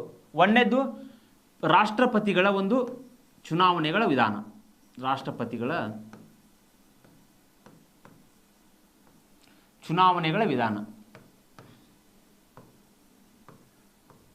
ಚುನಾವಣೆಗಳ ವಿಧಾನಕ್ಕೆ ಸಂಬಂಧಪಟ್ಟಂತೆ ಈಗ ಎರಡನೇದು ಬಂದ್ಬಿಟ್ಟು ರಾಷ್ಟ್ರಪತಿ ಚುನಾವಣೆ ಮತ್ತು ಕೇಂದ್ರ ಮತ್ತು ಇನ್ನೊಂದು ಏನಂತ ಹೇಳಿದ್ರೆ ಕೇಂದ್ರ ಮತ್ತು ರಾಜ್ಯಗಳ ಕಾರ್ಯಾಂಗೀಯ ಸಂಬಂಧ, ರಾಜ್ಯಗಳ ಕಾರ್ಯಾಂಗೀಯ ಸಂಬಂಧ, ಎಕ್ಸಿಕ್ಯೂಟಿವ್ ರಿಲೇಷನ್ಸ್ ಬಗ್ಗೆ, ಕೇಂದ್ರ ಮತ್ತು ರಾಜ್ಯಗಳ ಕಾರ್ಯಾಂಗೀಯ ಸಂಬಂಧ. ಮೂರನೇದು ಕೇಂದ್ರ ಮತ್ತು ರಾಜ್ಯಗಳ ಶಾಸಕಾಂಗೀಯ ಸಂಬಂಧ. ನಾ ಏನು ಹೇಳಿದೆ ನಿಮಗೆ, ಈ ಅಂಶ ಹೇಳಬೇಕಾದ್ರೆ ಒಂದು ಪದವನ್ನು ಉಲ್ಲೇಖ ಮಾಡಿದೆ. ನಾ ಏನು ಪದವನ್ನು ಉಲ್ಲೇಖ ಮಾಡಿದೆ, ಇದ್ರ ಬಗ್ಗೆ ಹೇಳ್ಬೇಕಾಗಿತ್ತು ಅಂತ ಹೇಳಿದ್ರೆ, India is a federal country. Federal ನೆನ್ಪಿಟ್ಕೊಳ್ರಿ, ಸಂಯುಕ್ತ ವ್ಯವಸ್ಥೆಯನ್ನು ಒಳಗೊಂಡಿರ್ತಕ್ಕಂಥ ಒಂದು ರಾಷ್ಟ್ರ. ಆದರೂ ಕೂಡ KCVR ಅವ್ರು ಏನು ಹೇಳ್ತಾರೆ ಅಂತ ಹೇಳಿದ್ರೆ ಅರೆ ಸಂಯುಕ್ತ ಅಂತಕ್ಕಂತಹ ಕ್ವಾಸಿ ಫೆಡ್ರಲ್ ಅಂತಕ್ಕಂಥ ಪದವನ್ನು ಬಳಕೆ ಮಾಡಿದರೆ ಇದ್ರ ಬಗ್ಗೆ ಪ್ರಶ್ನೆ ಕೂಡ ಕೇಳಿದ್ದಾರೆ, ನೆನ್ಪಿಟ್ಕೊಡ್ರಿ. ಹಾಗಿದ್ದಾಗ ಇಲ್ಲಿ ಫೆಡ್ರಲ್ ಅಂತೇಳಿ ನಾ ಹೇಳಿದೆ ನನ್ನ ಬಳಿಕ ಅದಕ್ಕೆ ಸಂಬಂಧಪಟ್ಟಂಥ ಅಂಶಗಳು ಇರಲೇಬೇಕಲ್ರಿ. ಆ ಅಂಶಗಳು ಯಾವುದ್ರಿಲ್ಲ, ಕೇಂದ್ರ ಮತ್ತು ರಾಜ್ಯಗಳ ನಡುವೆ ಕಾರ್ಯಾಂಗೀಯ ಸಂಬಂಧಗಳು, ಕೇಂದ್ರ ಮತ್ತು ರಾಜ್ಯಗಳ ನಡುವಿನ ಶಾಸಕಾಂಗೀಯ ಸಂಬಂಧಗಳು, ಇಂತಹ ವಿಚಾರಗಳನ್ನು ನಾವು ತಿದ್ದುಪಡಿ ಮಾಡ್ಬೋದು. ಓಕೆ, ಇಂಥ ವಿಚಾರಗಳನ್ನ ನಾವು ತಿದ್ದುಪಡಿ ಮಾಡ್ಬೋದು. ಹಾಗಾದರೆ ಇಲ್ಲಿ ಏನು ಅರ್ಥ ಮಾಡ್ಕೊಂಡ್ರೆ ನೀವು ಸಂಸತ್ತಿನ ವಿಶೇಷ ಬಹುಮತ ವಿತ್ ಅರ್ಧ ರಾಜ್ಯಗಳ ಒಪ್ಪಿಗೆ, ಇಷ್ಟು ಅಂಶ ನೀವು ನೋಟ್ ಡೌನ್ ಮಾಡಿಕೊಡ್ರಿ. ಓಕೆ, ನೋಟ್ ಡೌನ್ ಮಾಡಿಕೊಡ್ರಿ. ಇನ್ನು ಸಂವಿಧಾನದ ಪ್ರಮುಖ ತಿದ್ದುಪಡಿಗಳು ಇಲ್ಲಿ ನೋಡ್ರಿ. ಸರಳ ಬಹುಮತದ ಬಗ್ಗೆ ಅರ್ಥ ಮಾಡ್ಕೊಂಡ್ವಿ. ಸರಳ ಬಹುಮತ ಆಲ್ರೆಡಿ ನಮ್ಮ ಸಂವಿಧಾನದಲ್ಲಿ 368ರ ವಿಧಿಯಡಿಯಲ್ಲಿ ಇಲ್ಲ. ಅದು ವಿಶೇಷ ಬಹುಮತದ ಬಗ್ಗೆ ಅರ್ಥ ಮಾಡ್ಕೊಂಡ್ವಿ. ಅದಾದಮೇಲೆ ವಿಶೇಷ ಬಹುಮತ 2/3 ವಿತ್ ರಾಜ್ಯಗಳ ಒಪ್ಪಿಗೆ, ಅದ್ರ ಬಗ್ಗೆ ಅರ್ಥ ಮಾಡ್ಕೊಂಡ್ವಿ. ಇದೆಲ್ಲ ಆದ ನಂತರ ಇದುವರೆಗೂ ಕೂಡ ಸಂವಿಧಾನ ಜಾರಿಗೆ ಬಂದು ಇದುವರೆಗೂ ಕೂಡ ನಮ್ಮ ಸಂವಿಧಾನದಲ್ಲಿ ಎಷ್ಟೆಲ್ಲ ಅಂಶಗಳನ್ನು ತಿದ್ದುಪಡಿ ಮಾಡಲಾಗಿದೆ, ಏನೆಲ್ಲ ಅಂಶಗಳನ್ನ ಹಾಕಲಾಗಿದೆ ಅಂತ ಹೇಳಿದ್ರೆ ಇದು ಇಂಪಾರ್ಟೆಂಟ್ ಆಗ್ತದೆ ನೋಡ್ರಿ. ಪರೀಕ್ಷೆಗೆ ಕೇಳ್ತಾರೆ ಇವು ಅಮೆಂಡ್ಮೆಂಟ್ಸ್ಗಳ ಬಗ್ಗೆ 1-2 ಪ್ರಶ್ನೆಗಳು ಇದ್ದೇ ಇರ್ತವೆ. ಅದರಲ್ಲಿ ಒಂದೇದೇನಂದ್ರೆ CA ಮೀನ್ಸ್ ಕಾನ್ಸ್ಟಿಟ್ಯೂಷನ್ ಅಮೆಂಡ್ಮೆಂಟ್. ಇಲ್ಲಿ ಸಂವಿಧಾನ ಜಾರಿಗೆ ಬಂದು 1 ವರ್ಷದಲ್ಲೇ ಅಮೆಂಡ್ಮೆಂಟ್ ಆಗ್ತದೆ. ಅದ್ಯಾವುದು ಅಂತ ಹೇಳಿದ್ರೆ 9ನೇ ಅನುಸೂಚಿ ಏನು ಹೇಳ್ತದೆ, ಭೂ ಸುಧಾರಣೆ ಬಗ್ಗೆ ಹೇಳ್ತದೆ, ಲ್ಯಾಂಡ್ ರಿಫಾರ್ಮ್ಸ್ ಬಗ್ಗೆ ಹೇಳ್ತದೆ. ಈಗಾಗಲೇ ಹೇಳಿದೆ ನಾನು. ಲ್ಯಾಂಡ್ ರಿಫಾರ್ಮ್ಸ್ ಬಗ್ಗೆ ಏನು ಹೇಳುತ್ತೆ ಅಂತ ಹೇಳಿದ್ರೆ ಅದ್ರ ಬಗ್ಗೆ ಉಲ್ಲೇಖ ಮಾಡಿದ್ದೀನಿ. ರಾಜ್ಯ ಸರ್ಕಾರ ಏನು ಮಾಡ್ಬೋದು, ಈ ಲ್ಯಾಂಡ್ ರಿಫಾರ್ಮ್ಸ್ಗೆ ಸಂಬಂಧಪಟ್ಟಂತೆ, ಭೂ ಸುಧಾರಣೆಗೆ ಸಂಬಂಧಪಟ್ಟಂತೆ, ಭೂಮಿಗೆ ಸಂಬಂಧಪಟ್ಟಂತೆ ಕಾನೂನನ್ನು ಮಾಡಿದಾಗ ಅದನ್ನು ಯಾರು ಕೂಡ ಪ್ರಶ್ನಿಸುವಂಗಿಲ್ಲ, ಅದನ್ನು ಯಾರು ಕೂಡ ಪ್ರಶ್ನೆ ಮಾಡುವಂಗಿಲ್ಲ, ಅದಕ್ಕೆ ಸಂಬಂಧಪಟ್ಟಂತೆ ಕೋರ್ಟಿಗೆ ಹೋಗುವಂಗಿಲ್ಲ ಅಂಥೇಳಿ ಇಲ್ಲಿ ಏನು ಹೇಳುತ್ತೆ 1951 9ನೇ ಅನುಸೂಚಿಯಲ್ಲಿ ಉಲ್ಲೇಖ ಮಾಡಲಾಗಿದೆ. 1ನೇ ಅಂಶ ತಿಳ್ಕೊಂಡ್ರಿ ನೀವು. ಇದು 1ನೇ ಅಂಶ. ಓಕೆ, ಇನ್ನು 2ನೇ ಅಂಶ ಏನಂತೇಳಿದ್ರೆ ಇಲ್ಲಿ 15 ಉಪವಿಧಿ 4ರಲ್ಲಿ ಏನು ಹೇಳಲಾಗಿದೆ ಅಂತೇಳಿದ್ರೆ ರಾಜ್ಯವು ಸ್ಟೇಟ್ ಏನು ಮಾಡ್ಬೋದು ಅಂತೇಳಿದ್ರೆ ಕೆಲವೊಂದಿಷ್ಟು ಹಿಂದುಳಿದ ವರ್ಗದವರದವ್ರು ನಮ್ಮಲ್ಲಿ ಹಿಂದುಳಿದ ಹಿಂದುಳಿದ ವರ್ಗದವರಿಗೆ ಅಂದರೆ OBCಗೆ ಸಂಬಂಧಪಟ್ಟಂತೆ ಅವರ ಒಂದು ಕಲ್ಯಾಣಕ್ಕೆ ಸಂಬಂಧಪಟ್ಟಂತೆ ರಾಜ್ಯವು ಹಲವಾರು ರೀತಿಯಾಗಿರ್ತಕ್ಕಂಥ ಕಾರ್ಯಕ್ರಮಗಳನ್ನು ಹಾಕೊಳ್ಬೋದು. ತಪ್ಪಲ್ಲ ಅಂತ ಹೇಳ್ತದ. ಓಕೆ, ಇವೆರಡು ಅಂಶಗಳು ಭೂ ಸುಧಾರಣೆಯಲ್ಲಿ ಬರ್ತಕ್ಕಂಥ ಅಂಶಗಳು. ಈಗ ಇನ್ನೊಂದೇನೆಂದ್ರೆ ಕೆಲವೊಂದಿಷ್ಟು ಮಹತ್ವವಾಗಿರ್ತಕ್ಕಂತಹ ತಿದ್ದುಪಡಿಗಳನ್ನು ಮಾತ್ರ ಉಲ್ಲೇಖ ಮಾಡಿದ್ದೇನೆ ಇದನ್ನು ನಾನು. ಯಾಕಂದರೆ ಈಗಾಗಲೇ 106 ತಿದ್ದುಪಡಿಗಳಾಗಿದ್ದಾವೆ. ಅವೆಲ್ಲ ಹೇಳ್ಕೋತ ಕೂತ್ಕೊಳ್ಳೋಕ್ಕಾಗೋದಿಲ್ಲ. ಯಾಕೆ ಹೇಳ್ರಿ, ಅವು ಕೆಲವೊಂದಿಷ್ಟು ಇಂಪಾರ್ಟೆಂಟ್ ಪರೀಕ್ಷೆಯಲ್ಲಿ ಏನು ಕೇಳ್ತಾರಲ್ಲ ಅವನಷ್ಟು ಮಾತ್ರ ನಾನು ಇಲ್ಲಿ ಏನು ಮಾಡಿದ್ದೀನಿ, ಅಮೆಂಡ್ಮೆಂಟ್ಸ್ಗಳನ್ನು ಹಾಕಿದ್ದೇನೆ ಆ ಉದ್ದೇಶಕ್ಕೆ. ಓಕೆ, ಹಾಗಾದ್ರೆ ಇಲ್ಲಿ 7ನೇ ಕಾನ್ಸ್ಟಿಟ್ಯೂಷನ್ ಅಮೆಂಡ್ಮೆಂಟ್ ಏನು ಹೇಳುತ್ತೆ ಅಂತ ಹೇಳಿದ್ರೆ 1956ರಲ್ಲಿ ಆಗ್ತದೆ. 14 ರಾಜ್ಯಗಳು 6 ಕೇಂದ್ರಾಡಳಿತ ಪ್ರದೇಶಗಳಿಗೆ ಸಂಬಂಧಪಟ್ಟಿದೆ. 14 ರಾಜ್ಯಗಳು 6 ಕೇಂದ್ರಾಡಳಿತ ಪ್ರದೇಶಗಳಿಗೆ ಸಂಬಂಧಪಟ್ಟಿದೆ. 1956ರಲ್ಲಿ ಏನಾಗುತ್ತೆ ಅಂತ ಹೇಳಿದ್ರೆ ನಾ ಈಗಾಗಲೇ ಮಾತಾಡಿದೆ ನಿಮ್ಗೆ, ಭಾಷೆಗಳ ಆಧಾರದ ಮೇಲೆ ರಚನೆಯಾದ ಮೊದಲ ರಾಜ್ಯ ಯಾವುದ್ರಿ, ಆಂಧ್ರ ಪ್ರದೇಶ ರಾಜ್ಯ. ಓಕೆ, ಪಟ್ಟಿ ಶ್ರೀರಾಮನ ಅಂತಕ್ಕಂಥ ಒಬ್ಬ ವ್ಯಕ್ತಿ ಅಮರಾಂತಕ ಉಪವಾಸವನ್ನು ಮಾಡಿದ್ದರ ಪರಿಣಾಮವಾಗಿ ಅತಿ ಹೆಚ್ಚು ಉಪವಾಸ ಮಾಡ್ತಾನೆ. ಆ ಉಪವಾಸದ ಪರಿಣಾಮವಾಗಿ ಏನಾಗುತ್ತೆ ಅಂತ ಹೇಳಿದ್ರೆ ಅಲ್ಲಿ ಅವನು ಸತ್ತೋಗ್ಬಿಡ್ತಾನೆ. ಸತ್ತೋದ ಕಾರಣದಿಂದಾಗಿ ಆ ಸರ್ಕಾರ ಮಣದು ಅದಕ್ಕೋಸ್ಕರ ಏನು ಮಾಡುತ್ತಾ ಆಂಧ್ರ ಪ್ರದೇಶ ರಾಜ್ಯವನ್ನು ಇಲ್ಲಿ ಭಾಷಾ ಆಧಾರದ ಮೇಲೆ ರಚನೆ ಮಾಡ್ತಾನೆ. ಆಮೇಲೆ ಮತ್ತೆ ಕೂಗು ಸ್ಟಾರ್ಟ್ ಆದಾಗ ಪಜಲಲ್ಲಿ ಕಮಿಟಿ ಬರ್ತದೆ. ಆ ಕಮಿಟಿಯ ಶಿಫಾರಸಿನ ಅನುಗುಣವಾಗಿ ಏನಾಗುತ್ತೆ ಅಂತ ಹೇಳಿದ್ರೆ ಇಲ್ಲಿ 14 ರಾಜ್ಯಗಳ ರಚನೆ ಆಗ್ತವೆ. ಜೊತೆಗೆ 6 ಕೇಂದ್ರಾಡಳಿತ ಪ್ರದೇಶಗಳು ಕೂಡ ರಚನೆ ಆಗ್ತವೆ. ಯಾವ ಅಮೆಂಡ್ಮೆಂಟ್ ಮುಖಾಂತರ ಇಲ್ಲಿ ಅರ್ಥ ಮಾಡ್ಕೊಡ್ರಿ, 1956ರ ಕಾನ್ಸ್ಟಿಟ್ಯೂಷನ್ ಅಮೆಂಡ್ಮೆಂಟ್ ಮುಖಾಂತರ. 1956ರ ಕಾನ್ಸ್ಟಿಟ್ಯೂಷನ್ ಅಮೆಂಡ್ಮೆಂಟ್ ಮುಖಾಂತರ. ಈಗ ಓಕೆ, ಇನ್ನು 3ನೇದು ಏನು ಹೇಳುತ್ತೆ ಅಂತ ಹೇಳಿದ್ರೆ 3ನೇ ಕಾನ್ಸ್ಟಿಟ್ಯೂಷನ್ ಅಮೆಂಡ್ಮೆಂಟು ಬೇರುಬಾರಿ ಅಂತಕ್ಕಂಥ ಪ್ರದೇಶ. ಇಲ್ಲಿ ನೋಡ್ರಿ, ನಮ್ಮಲ್ಲಿ ಏನಾಗಿತ್ತು, ಈ ರ್ಯಾಡ್ಕ್ಲಿಫ್ ಅಂತಕ್ಕಂಥ ಒಬ್ಬ ವ್ಯಕ್ತಿ ಇವು ಏನು ಮಾಡಿದ್ದಂತ ಹೇಳಿದ್ರೆ ರ್ಯಾಡ್ಕ್ಲಿಫ್ ಆಲ್ರೆಡಿ ನಮ್ಮ ಭಾರತ ಮತ್ತು ಪಾಕಿಸ್ತಾನ್ ಗಡಿಯನ್ನು ಆತ ನಿರ್ಮಾಣ ಮಾಡಿದ್ದಾನೆ. ಹೀಗಿದ್ದಾಗ ಈ ರ್ಯಾಡ್ಕ್ಲಿಫ್ ಏನು ಮಾಡ್ತಾನೆ, ರೇಖೆಯನ್ನು ಎಳಿತಾನೆ ರೀ. ಇಂಡಿಯಾ ಮತ್ತು ಪಾಕಿಸ್ತಾನ ನಡುವೆ ರೇಖೆಯನ್ನು ಎಳಿತಾನೆ. ಆದರೆ ಇವಂಗ ಆಗಿನ ಟೈಮ್ದಲ್ಲಿ ಅಷ್ಟೊಂದು ಟೆಕ್ನಾಲಜಿ ಮುಂದುವರಲಿಲ್ಲ. ಈ ಉದ್ದೇಶಕ್ಕೋಸ್ಕರ ಇಲ್ಲಿ ಬೇರುಬಾರಿ ಅಂತಕ್ಕಂಥ ಏನು ಪ್ರದೇಶ ಏನದ ಅಲ್ರಿ, ಇದು ಪಶ್ಚಿಮ ಬಂಗಾಳದಲ್ಲಿ ಹೋಗಿರ್ತದೆ, ವೆಸ್ಟ್ ಬೆಂಗಾಲ್ದಲ್ಲಿ ಇರ್ತದೆ. ಹೀಗಾಗಿ ಅವತ್ತಿರ್ತಕ್ಕಂಥ ಜವಾಹರ್ಲಾಲ್ ನೆಹರು ಅವರ ಸರ್ಕಾರ ಏನು ಮಾಡುತ್ತೆ ಅಂತ ಹೇಳಿದ್ರೆ ಈ ಬೇರುಬಾರಿ ಪ್ರದೇಶವನ್ನು ನಾವೇನು ಮಾಡ್ಬೇಕಂತ ಹೇಳಿದ್ರೆ ಪಾಕಿಸ್ತಾನಕ್ಕೆ ಸೇರಿಸ್ಬೇಕಂತೇಳಿ ಪಾಕಿಸ್ತಾನಕ್ಕೆ ಈ ಬೇರುಬಾರಿ ಪ್ರದೇಶವನ್ನು ಬಿಟ್ಕೊಡ್ತಾರೆ. ಹಾಗಾದರೆ ಸಂವಿಧಾನದ ತಿದ್ದುಪಡಿಗೆ ಅನುಗುಣವಾಗೇ ಮಾಡ್ಬೇಕು. ಇದನ್ನು ಒಂದು ಪ್ರದೇಶವನ್ನು ಬೇರೆ ರಾಷ್ಟ್ರಕ್ಕೆ ಹಸ್ತಾಂತರ ಮಾಡಬೇಕಾಗಿತ್ತು ಅಂತ ಹೇಳಿದ್ರೆ ಅಮೆಂಡ್ಮೆಂಟ್ ಬೇಕಾಗ್ತದೆ. ಜವಾಹರ್ಲಾಲ್ ನೆಹರು ಅವರು ಆ ಕೆಲಸ ಮಾಡ್ತಾರೆ ಇಲ್ಲಿ, ಬೇರುಬಾರಿ ಪ್ರದೇಶ. ಇದು ಕೂಡ ಅರ್ಥ ಆಗಿದೆ ಅಂತೇಳಿ ಭಾವಿಸ್ಕೊತೇನೆ ನಾನು. ಇನ್ನು ನೆಕ್ಸ್ಟು 4ನೇದೇನಂದ್ರೆ 10ನೇ constitution amendment. 10th constitution amendment. ಇಲ್ಲೇನು ಹೇಳುತ್ರಿ, 1961ರಲ್ಲಿ ಆಗ್ತದ ದಾದ್ರಾ ನಗರ್ ಹವೇಲಿ ಅಂತಕ್ಕಂಥ ಪ್ರದೇಶ, ದಾದ್ರಾ ನಗರ್ ಹವೇಲಿ. ಇಲ್ಲಿ ನೋಡ್ರಿ, ಈ ದಾದ್ರಾ ಮತ್ತು ದಾದ್ರಾ ನಗರ್ ಹವೇಲಿ ಅಂತಕ್ಕಂಥ ಈ ಒಂದು ಪ್ರದೇಶಗಳೇನದಾವಲ್ಲ, ಈ ಹಿಂದ್ಗಡೆ ಪೋರ್ಚುಗೀಸರಿಂದ ಆಳ್ವಿಕೆಗೆ ಒಳಪಟ್ಟಿದ್ವು. ಇವು ಪೋರ್ಚುಗೀಸರಿಂದ ಆಳ್ವಿಕೆಗೆ ಒಳಪಟ್ಟಿವು. ಇಲ್ಲಿ ನೆಹರು ಅವ್ರು ಏನು ಮಾಡ್ತಾರೆ, ಒಪ್ಪಂದವನ್ನು ಮಾಡಿಕೊಳ್ಳೋದ್ರ ಮೂಲಕವಾಗಿ ಈ ಒಂದು ದಾದ್ರಾ ನಗರ್ ಹವೇಲಿ ಇಲ್ಲಿ ಬರ್ತಾವ್ರಿ ಇವು. ಓಕೆ, ದಾದ್ರಾ ನಗರ್ ಹವೇಲಿ ಅಂತಕ್ಕಂತಹ 3 ಪ್ರದೇಶಗಳನ್ನು ಏನು ಮಾಡ್ತಾರೆ, ಕೇಂದ್ರಾಡಳಿತ ಪ್ರದೇಶವನ್ನಾಗಿ ನಿರ್ಮಾಣ ಮಾಡ್ತಾರೆ. ಹಾಗಾದರೆ ದಾದ್ರಾ ನಗರ್ ಹವೇಲಿ ಈಗೇನದಾವ, ಕೇಂದ್ರಾಡಳಿತ ಪ್ರದೇಶವಾಗಿ ಅದಾವ, ಉಳ್ಕೊಂಡಿದ್ದಾವೆ. ಓಕೆ, ಇದು ಕೂಡ ನಿಮ್ಗೆ ಅರ್ಥ ಆಗಿದೆ ಅಂತೇಳಿ ಭಾವಿಸ್ಕೊತೇನೆ ನಾನು. ಇನ್ನು 12ನೇ ಕಾನ್ಸ್ಟಿಟ್ಯೂಷನ್ ಅಮೆಂಡ್ಮೆಂಟ್ ಏನು ಹೇಳುತ್ತೆ ಅಂತ ಹೇಳಿದ್ರೆ, ಡಿಯು ದಮನ್ ಗೋವಾ, ಈ ಅಂದರೆ 2ನ್ನ ಕೇಂದ್ರಾಡಳಿತ ಪ್ರದೇಶವನ್ನಾಗಿ ಮಾಡ್ತಾರೆ, 25ನೇ ರಾಜ್ಯವನ್ನಾಗಿ ಗೋವಾನ್ನಾಗಿ ರಚನೆ ಮಾಡ್ತಾರೆ. ಹಾಗಾದರೆ ಇಲ್ಲಿ ಅರ್ಥ ಮಾಡ್ಕೊಡ್ರಿ,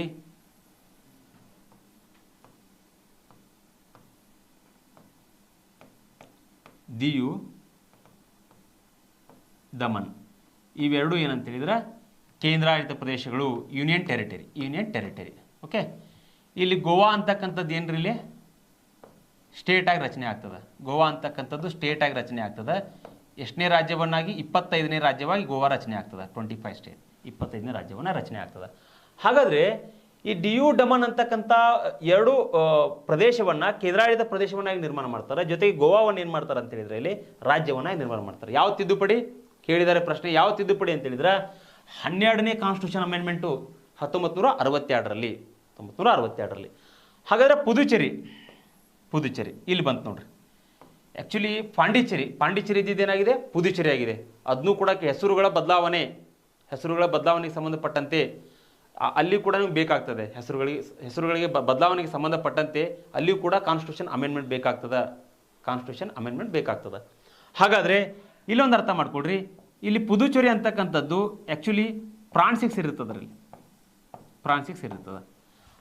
ಇಲ್ಲೇನಾಗುತ್ತೆ, ಇಲ್ಲಿಯೂ ಕೂಡ ಫ್ರಾನ್ಸ್ ಜೊತೆಗೆ ಅಗ್ರಿಮೆಂಟ್ ಮಾಡ್ಕೊಳ್ಳೋದ್ರ ಮೂಲಕವಾಗಿ ಈ ಪುದುಚೇರಿ ಪ್ರದೇಶವನ್ನು ಸಹಿತ ಎಲ್ಲಿ ಬರ್ತದೆ ರೀ, ಪುದುಚೇರಿ ಇಲ್ಲಿ ಬರ್ತದೆ, ಇಲ್ಲಿ ಪುದುಚೇರಿ ಬರ್ತದೆ. ಈ ಪುದುಚೇರಿ ಪ್ರದೇಶವನ್ನು ಸಹಿತ ಏನು ಮಾಡ್ತಾರೆ, ಭಾರತದ ಒಂದು ಒಕ್ಕೂಟದಲ್ಲಿ ಸೇರಿಸ್ಕೊಳ್ತಾರೆ. ಹಾಗಾದರೆ ಪುದುಚೇರಿ ಇವತ್ತೇನು ಕೇಂದ್ರಾಡಳಿತ ಪ್ರದೇಶ, ಯೂನಿಯನ್ ಟೆರಿಟರಿ. ಓಕೆ, ಇದು ಕೂಡ ಅರ್ಥ ಆಗಿದೆ ಅಂತೇಳಿ ಭಾವಿಸ್ಕೊಂಡಿದ್ದೀನಿ. ಇವಾಗ ಇಲ್ಲಿ ನೋಡ್ರಿ, 7ನೇದು ಏನಂತ ಹೇಳಿದ್ರೆ 21ನೇ ಕಾನ್ಸ್ಟಿಟ್ಯೂಷನ್ ಅಮೆಂಡ್ಮೆಂಟು 1967ರಲ್ಲಿ ಆಗ್ತದೆ. 21ನೇ ಕಾನ್ಸ್ಟಿಟ್ಯೂಷನ್ ಅಮೆಂಡ್ಮೆಂಟು 1967. ಸಿಂಧಿ ಅಂತಕ್ಕಂಥ ಒಂದು ಭಾಷೆ ಇದು.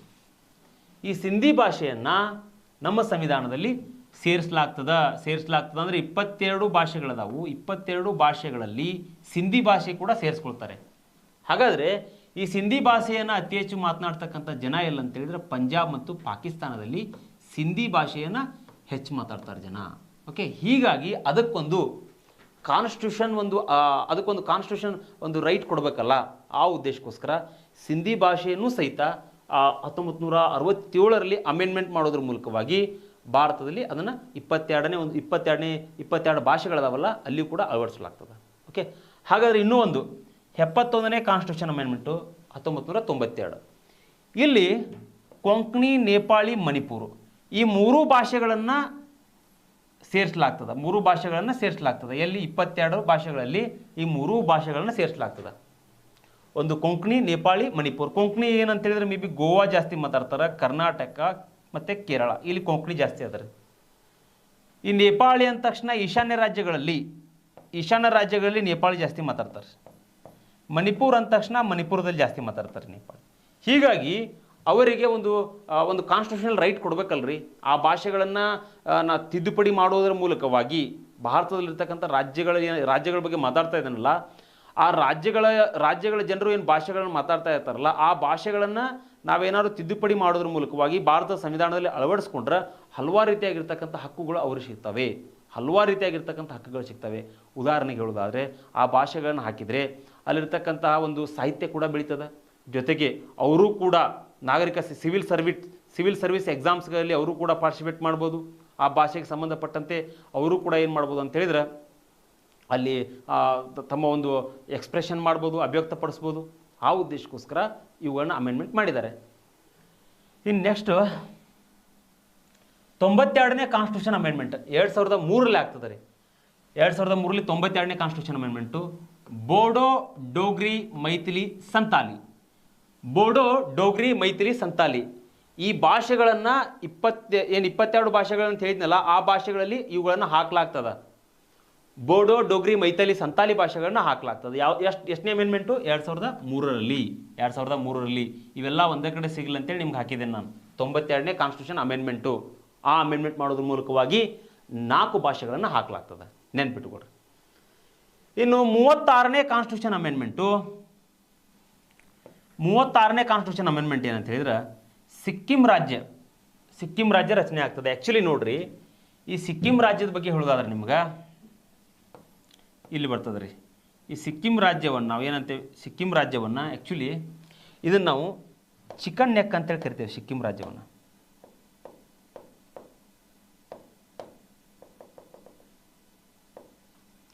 ರಾಜ್ಯವನ್ನು ಇಲ್ಲಿ ಚಿಕನ್ ನೆಕ್ ಅಂತೇಳಿ ಕರಿತೇವೆ. ಹೋಗ್ಲಿ, ಇಲ್ಲಿ ನೋಡ್ರಿ, ಇಲ್ಲಿ ಅರ್ಥ ಮಾಡ್ಕೊಡ್ರಿ. ಓಕೆ,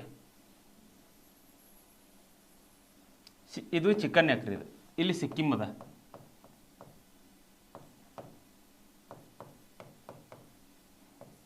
ಸಿಕ್ಕಿಂ ರಾಜ್ಯ. ಈ ಸಿಕ್ಕಿಂ ರಾಜ್ಯ 22ನೇ ರಾಜ್ಯವಾಗಿ 1975ರಲ್ಲಿ 36ನೇ ಕಾನ್ಸ್ಟಿಟ್ಯೂಷನ್ ಅಮೆಂಡ್ಮೆಂಟ್ ಮಾಡೋದ್ರ ಮೂಲಕವಾಗಿ ಭಾರತದ ಒಂದು ಒಕ್ಕೂಟದಲ್ಲಿ ಸೇರಿಸ್ಕೊಳ್ಳಾಗ್ತದೆ ಸಿಕ್ಕಿಂ ರಾಜ್ಯವನ್ನು. ನಿಮಗೆ ಹೇಳ್ತಾ ಇರೋದು ನಾನು ಏನಂದ್ರೆ, ಇದನ್ನು ಜಕ್ಸ್ಟ್ರಾ ನಿಮಗೆ ಪಾಯಿಂಟ್, ಇದು ಸಿಕ್ಕಿಂ ಅಂತಕ್ಕಂಥದ್ದು ಚಿಕನ್ ನೆಕ್ ಅಂತೇಳಿ ಕರೀತಾರೆ ಇದನ್ನು, ಸಿಕ್ಕಿಂ ರಾಜ್ಯವನ್ನು.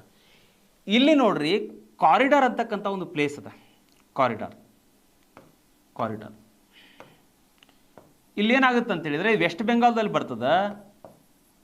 ಇದು ಆ್ಯಕ್ಚುಲಿ ಕರೆಂಟ್ ಅಫೇರ್ಸ್. ಇದು ಡೋಕ್ಲಾಮ್ ಬಿಕ್ಕಟ್ಟು ಏನು ನಡೀತಲ್ಲ, ಡೋಕ್ಲಾಮ್ ಬಿಕ್ಕಟ್ಟು ಇಂಡಿಯಾ ಮತ್ತು ಪಾಕಿಸ್ತಾನ ನಡುವೆ ಆಗಿರ್ತಕ್ಕಂಥ ಒಂದು ಬಿಕ್ಕಟ್ಟು. ಈ ಬಿಕ್ಕಟ್ಟಿನ ನಂತರ ಈ ಪ್ಲೇಸ್ ಅತಿ ಹೆಚ್ಚು ಮಹತ್ವವನ್ನು ಪಡ್ಕೊಂಡದ.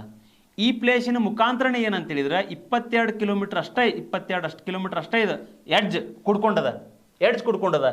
ಈ ಪ್ಲೇಸಿನ ಮುಖಾಂತರನೇ ಏನಾಗುತ್ತೆ ಅಂತ ಹೇಳಿದ್ರೆ ಟ್ರೇಡ್ ಆ್ಯಂಡ್ ಕಮ್ಯುನಿಕೇಷನ್ನು ಈ ರಾಜ್ಯಗಳ ನಡುವೆ, ಈಶಾನ್ಯ ರಾಜ್ಯಗಳ ನಡುವೆ ನಡೀತದೆ. ಹೀಗಾಗಿ ಇದು ಇಂಪಾರ್ಟೆಂಟ್ ಆಗ್ತದೆ. ಹಾಗಾದರೆ ಸಿಕ್ಕಿಂ ರಾಜ್ಯ 22ನೇ ರಾಜ್ಯವಾಗಿ ರಚನೆ ಆಗ್ತದೆ 1975ರಲ್ಲಿ. ಹಾಗಾದರೆ ಈಗ ನೆಕ್ಸ್ಟ್ ಬರ್ತಕ್ಕಂಥದ್ದು 42ನೇ ಕಾನ್ಸ್ಟಿಟ್ಯೂಷನ್ ಅಮೆಂಡ್ಮೆಂಟ್ ಇಂಪಾರ್ಟೆಂಟ್ ಆಗ್ತದೆ ನೋಡ್ರಿ. 1976ರಲ್ಲಿ ಏನಾಗುತ್ತೆ ಅಂತ ಹೇಳಿದರೆ ನಮ್ಮ ಸಂವಿಧಾನದಲ್ಲಿ ಒಂದು ಬದಲಾವಣೆ ತರ್ತದೆ. ಬದಲಾವಣೆ ಹಾದಿ ಬೆಳೀತಾ ಹೋಗ್ತದೆ ಸಂವಿಧಾನದಲ್ಲಿ. ಯಾವ ರೀತಿ ಅಂತ ಹೇಳಿದ್ರೆ, ಇಲ್ಲಿ ಇದನ್ನು ನಾವು ಆ್ಯಕ್ಚುಲಿ ಮಿನಿ ಕಾನ್ಸ್ಟಿಟ್ಯೂಷನ್ ಅಂತೇಳಿ ಕರಿತೇವೆ. ಇದನ್ನು ನಾವು 1976ರಲ್ಲಿ ಈ ಒಂದು 42ನೇ ತಿದ್ದುಪಡಿ ಆಗ್ತದೆ. ಈ ತಿದ್ದುಪಡಿಯನ್ನು ಮಿನಿ ಸಂವಿಧಾನ ಅಂತೇಳಿ ಕರಿತೇವೆ. ಯಾಕಂತೇಳಿದ್ರೆ ಇಲ್ಲಿ ಒಂದು ಅಂಶ ಸೇರ್ತದೆ, ಏನಂತೇಳಿ ಸಮಾಜವಾದಿ, ಜಾತ್ಯತೀತ, ಸಮಗ್ರತೆ. ಈ ಅಂಶಗಳು ಸೇರ್ಪಡೆ ಆಗ್ತವ್ರಲ್ಲಿ. ಸಮಾಜವಾದಿ, ಜಾತ್ಯತೀತ, ಸಮಗ್ರತೆ ಈ 3 ಅಂಶಗಳು ಸೇರ್ಪಡೆ ಆಗ್ತವೆ. ಎಲ್ಲಿ? ಭಾರತದ ಸಂವಿಧಾನದಲ್ಲಿ. ಹಾಗಾದ್ರೆ ಭಾರತ ಸಂವಿಧಾನದ ಪ್ರಸ್ತಾವನೆಯಲ್ಲಿ ಅದಾವಲ್ರಿ ಸಮಾಜವಾದಿ, ಜಾತ್ಯತೀತ, ಸಮಗ್ರತೆ ಈ 3 ಅಂಶಗಳನ್ನು ಸೇರಿಸಿದ್ದು ಯಾವ ಒಂದು ತಿದ್ದುಪಡಿ ಅಂತ ಹೇಳಿದ್ರೆ 42ನೇ ಕಾನ್ಸ್ಟಿಟ್ಯೂಷನ್ ಅಮೆಂಡ್ಮೆಂಟು 1976ರಲ್ಲಿ ಪ್ರಶ್ನೆ ಕೇಳಿದ್ದಾರೆ. ನೆನ್ಪಿಟ್ಕೊಳ್ರಿ. ಇದು ಒಂದಾಗ್ತದೆ. ಇನ್ನು ಎರಡನೇದು ನಮ್ಮಲ್ಲಿ ಫಂಡಮೆಂಟಲ್ ಡ್ಯೂಟೀಸ್ ಅಂತೇಳಿ ಕರಿತೀವ್ರಿ ನಾವು.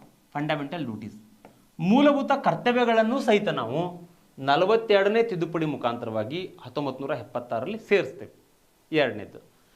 ಇನ್ನು ಮೂರನೇದು ಬಂದ್ಬಿಟ್ಟು ಅಡ್ಮಿನಿಸ್ಟ್ರೇಟಿವ್ ಟ್ರಿಬ್ಯುನಲ್ಸ್ ಅಂತೇಳಿ ಕರಿತೇವೆ ನಾವು. ಅಡ್ಮಿನಿಸ್ಟ್ರೇಟಿವ್ ಟ್ರಿಬ್ಯುನಲ್ಸ್ ಆಡಳಿತಾತ್ಮಕ ನ್ಯಾಯಮಂಡಳಿಗಳನ್ನು ಆಡಳಿತಾತ್ಮಕ ನ್ಯಾಯಮಂಡಳಿಗಳನ್ನು ಈ ಆಡಳಿತಾತ್ಮಕ ನ್ಯಾಯಮಂಡಳಿಗಳನ್ನು ಸಹಿತ 42ನೇ ಕಾನ್ಸ್ಟಿಟ್ಯೂಷನ್ ಅಮೆಂಡ್ಮೆಂಟು 1976ರಲ್ಲಿ ಸೇರಿಸಲಾಗ್ತದೆ. ಒಂದು ನೆನ್ಪಿಟ್ಕೊಡ್ರಿ, ಈ ಅಡ್ಮಿನಿಸ್ಟ್ರೇಟಿವ್ ಟ್ರಿಬ್ಯುನಲ್ಸ್ ಅದಾವಲ್ಲ ಎದಕ್ಕೆ ಸಂಬಂಧಪಟ್ಟಾವ ಅಂತ ಹೇಳಿದ್ರೆ ಸಿವಿಲ್ ಸರ್ವಿಸಿಗೆ ಸಂಬಂಧಪಟ್ಟಾವು. ಸಿವಿಲ್ ಸರ್ವಿಸ್ ಅಂದ್ರೆ ನಾಗರಿಕ ಸೇವಾ ವರ್ಗದ IAS IPS ಅಂತೇಳಿ ಏನು ಮಾತಾಡ್ತೇವಲ್ಲ ಅವರ ಹಕ್ಕುಗಳಿಗೆ ಸಂಬಂಧಪಟ್ಟಿದೆ. ಯಾವುದು? Administrative tribunals. ಇನ್ನು 4ನೇದು ಬಂದ್ಬಿಟ್ಟು ನ್ಯೂ DPSP ಸೇರಿಸ್ತಾರೆ. ನ್ಯೂ DPSP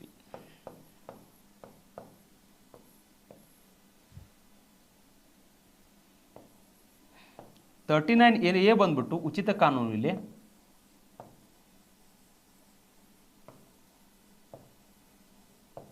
ಉಚಿತ ಕಾನೂನು. ಇಲ್ಲಿ 43A ಬಂದ್ಬಿಟ್ಟು ಆಡಳಿತದಲ್ಲಿ ಕಾರ್ಮಿಕರ ಭಾಗವಹಿಸುವಿಕೆ.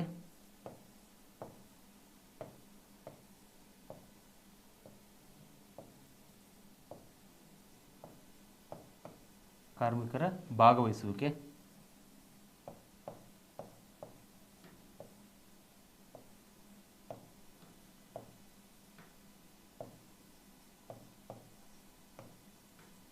ಕಾರ್ಮಿಕರ ಭಾಗವಹಿಸುವಿಕೆ. ಇಲ್ಲಿ 48A ಇಲ್ಲಿ ಬರಿತೇನೆ, ಇದನ್ನು ನೋಟ್ ಡೌನ್ ಮಾಡಿಕೊಡ್ರಿ.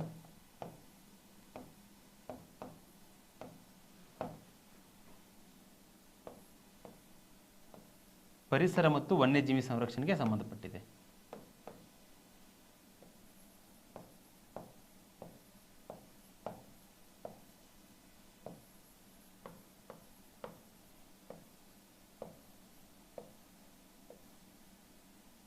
ಪರಿಸರ ಮತ್ತು ವನ್ಯಜೀವಿ ಸಂರಕ್ಷಣೆಗೆ ಸಂಬಂಧಪಟ್ಟಿದೆ. ಇದು ಇಂಪಾರ್ಟೆಂಟ್. 1976 42ನೇ ಕಾನ್ಸ್ಟಿಟ್ಯೂಷನ್ ಅಮೆಂಡ್ಮೆಂಟ್ನಲ್ಲಿ ಇಂಪಾರ್ಟೆಂಟ್ ಆಗ್ತದೆ. ಒಂದು ಫಂಡಮೆಂಟಲ್ ಡ್ಯೂಟೀಸು, ಆಡಳಿತಾತ್ಮಕ ನ್ಯಾಯಮಂಡಳಿ, ನೀವು DPSP, ಇವು ಇಂಪಾರ್ಟೆಂಟ್ ಆಗ್ತಾವೆ. ಎಲ್ಲನೂ ಓದಕ್ಕೆ ಹೋಗ್ಬೇಡ್ರಿ, ಕೆಲವೊಂದಿಷ್ಟು ಇಂಪಾರ್ಟೆಂಟ್ ಇರ್ತಕ್ಕಂಥದ್ದನ್ನು ಅಷ್ಟೇ ಓದ್ರಿ. ಹಾಗಾದ್ರೆ ಇದನ್ನು ಒಂಚೂರು ನೋಟ್ ಡೌನ್ ಮಾಡಿಕೊಡ್ರಿ, ನಾ ಎರೈಸ್ ಮಾಡ್ತೇನೆ ಇದನ್ನು.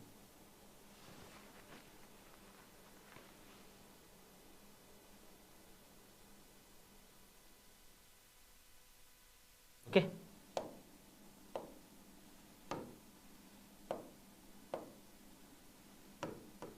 ಇನ್ನೂ ಒಂದೇನಂದ್ರೆ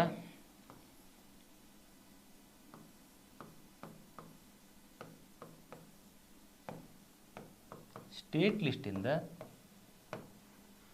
ಕನ್ಕರೆಂಟ್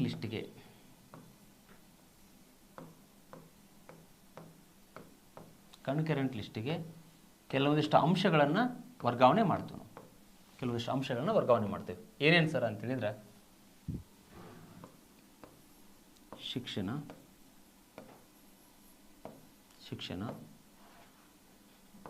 ಅರಣ್ಯ, ವನ್ಯಜೀವಿ ಸಂರಕ್ಷಣೆ,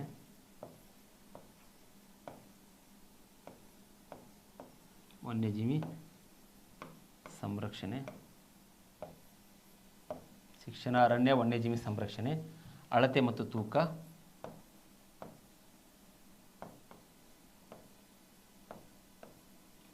ತೂಕ, ಆಡಳಿತಾತ್ಮಕ ನ್ಯಾಯ.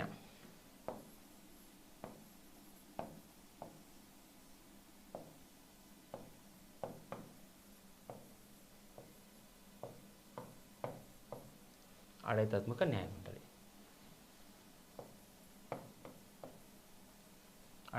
ನ್ಯಾಯಮಂಡಳಿ. ಇಲ್ಲಿ ನೋಡ್ರಿ, ಇಲ್ಲಿ ಅಂದ್ರೆ ರಾಜ್ಯ ಪಟ್ಟಿಯಲ್ಲಿ ಇದ್ವು ಈ ವಿಷಯಗಳು. 42ನೇ ತಿದ್ದುಪಡಿ 1976ರಲ್ಲಿ ರಾಜ್ಯ ಪಟ್ಟಿಯಲ್ಲಿರ್ತಕ್ಕಂಥ ವಿಷಯಗಳನ್ನ ಏನು ಮಾಡಿದ್ವಿ ನಾವು, ಸಮರ್ಥ ಪಟ್ಟಿಗೆ ವರ್ಗಾವಣೆ ಮಾಡಿದ್ವಿ. ರಾಜ್ಯ ಪಟ್ಟಿಯಲ್ಲಿರ್ತಕ್ಕಂಥ ವಿಷಯಗಳಂತ ಹೇಳಿದ್ರೆ ಈ ಹಿಂದ್ಗಡೆ ಕೇವಲ ಶಿಕ್ಷಣ ಆಗಿರ್ಬೋದು, ಅರಣ್ಯ ಆಗಿರ್ಬೋದು, ವನ್ಯಜೀವಿ ಸಂರಕ್ಷಣೆ, ಈ 5 ಅಂಶಗಳ ಬಗ್ಗೆ ಏನು ಹೇಳಿದ್ನಲ್ಲ, ಈ 5 ಅಂಶಗಳಿಗೆ ಸಂಬಂಧಪಟ್ಟಂತೆ ರಾಜ್ಯ ಸರ್ಕಾರ ಅಷ್ಟೇ ಕಾಯ್ದೆ ಕಾನೂನುಗಳನ್ನ ರೂಪಿಸ್ತಾ ಇತ್ತು. ಬಟ್ ಇವಾಗ ಏನಾಗಿದೆ, 1976ರಲ್ಲಿ 42ನೇ ತಿದ್ದುಪಡಿ ಮಾಡೋದ್ರ ಮೂಲಕವಾಗಿ ಈ ವಿಷಯಗಳಿಗೆ ಸಂಬಂಧಪಟ್ಟಂತೆ ಕೇಂದ್ರನೂ ಕಾಯ್ದೆಗಳನ್ನು ಮಾಡ್ಬೋದು, ರಾಜ್ಯನೂ ಕಾಯ್ದೆಗಳನ್ನು ಮಾಡ್ಬೋದು. ಸರ್ ಯಾಕೆ ಮಾಡ್ಬೋದ್ರಿ ಅಂತ ಕೇಳಿದ್ರೆ, ಈ ಎಲ್ಲ ಅಂಶಗಳನ್ನು ಎಲ್ಲಿ ಸೇರಿಸಿದ್ವಿ ನಾವು, ಕನ್ಕರೆಂಟ್ ಲಿಸ್ಟು, ಸಮವರ್ತಿ ಪಟ್ಟಿ ಅಂತ ಹೇಳಿದ್ರೆ ಏನ್ರಿ, ಇಲ್ಲಿ ಈ ಅಂಶಗಳ ಮೇಲೆ ಕೇಂದ್ರಕ್ಕೂ ಅಧಿಕಾರ ಅದ, ರಾಜ್ಯಕ್ಕೂ ಅಧಿಕಾರ ಅದ. ಓಕೆ, ಇಷ್ಟು ಅಂಶ ಕ್ಲಿಯರ್ ಆಯ್ತು ಅಂತೇಳಿ ಭಾವಿಸ್ತೇನೆ ನಾನು. ಇವಾಗ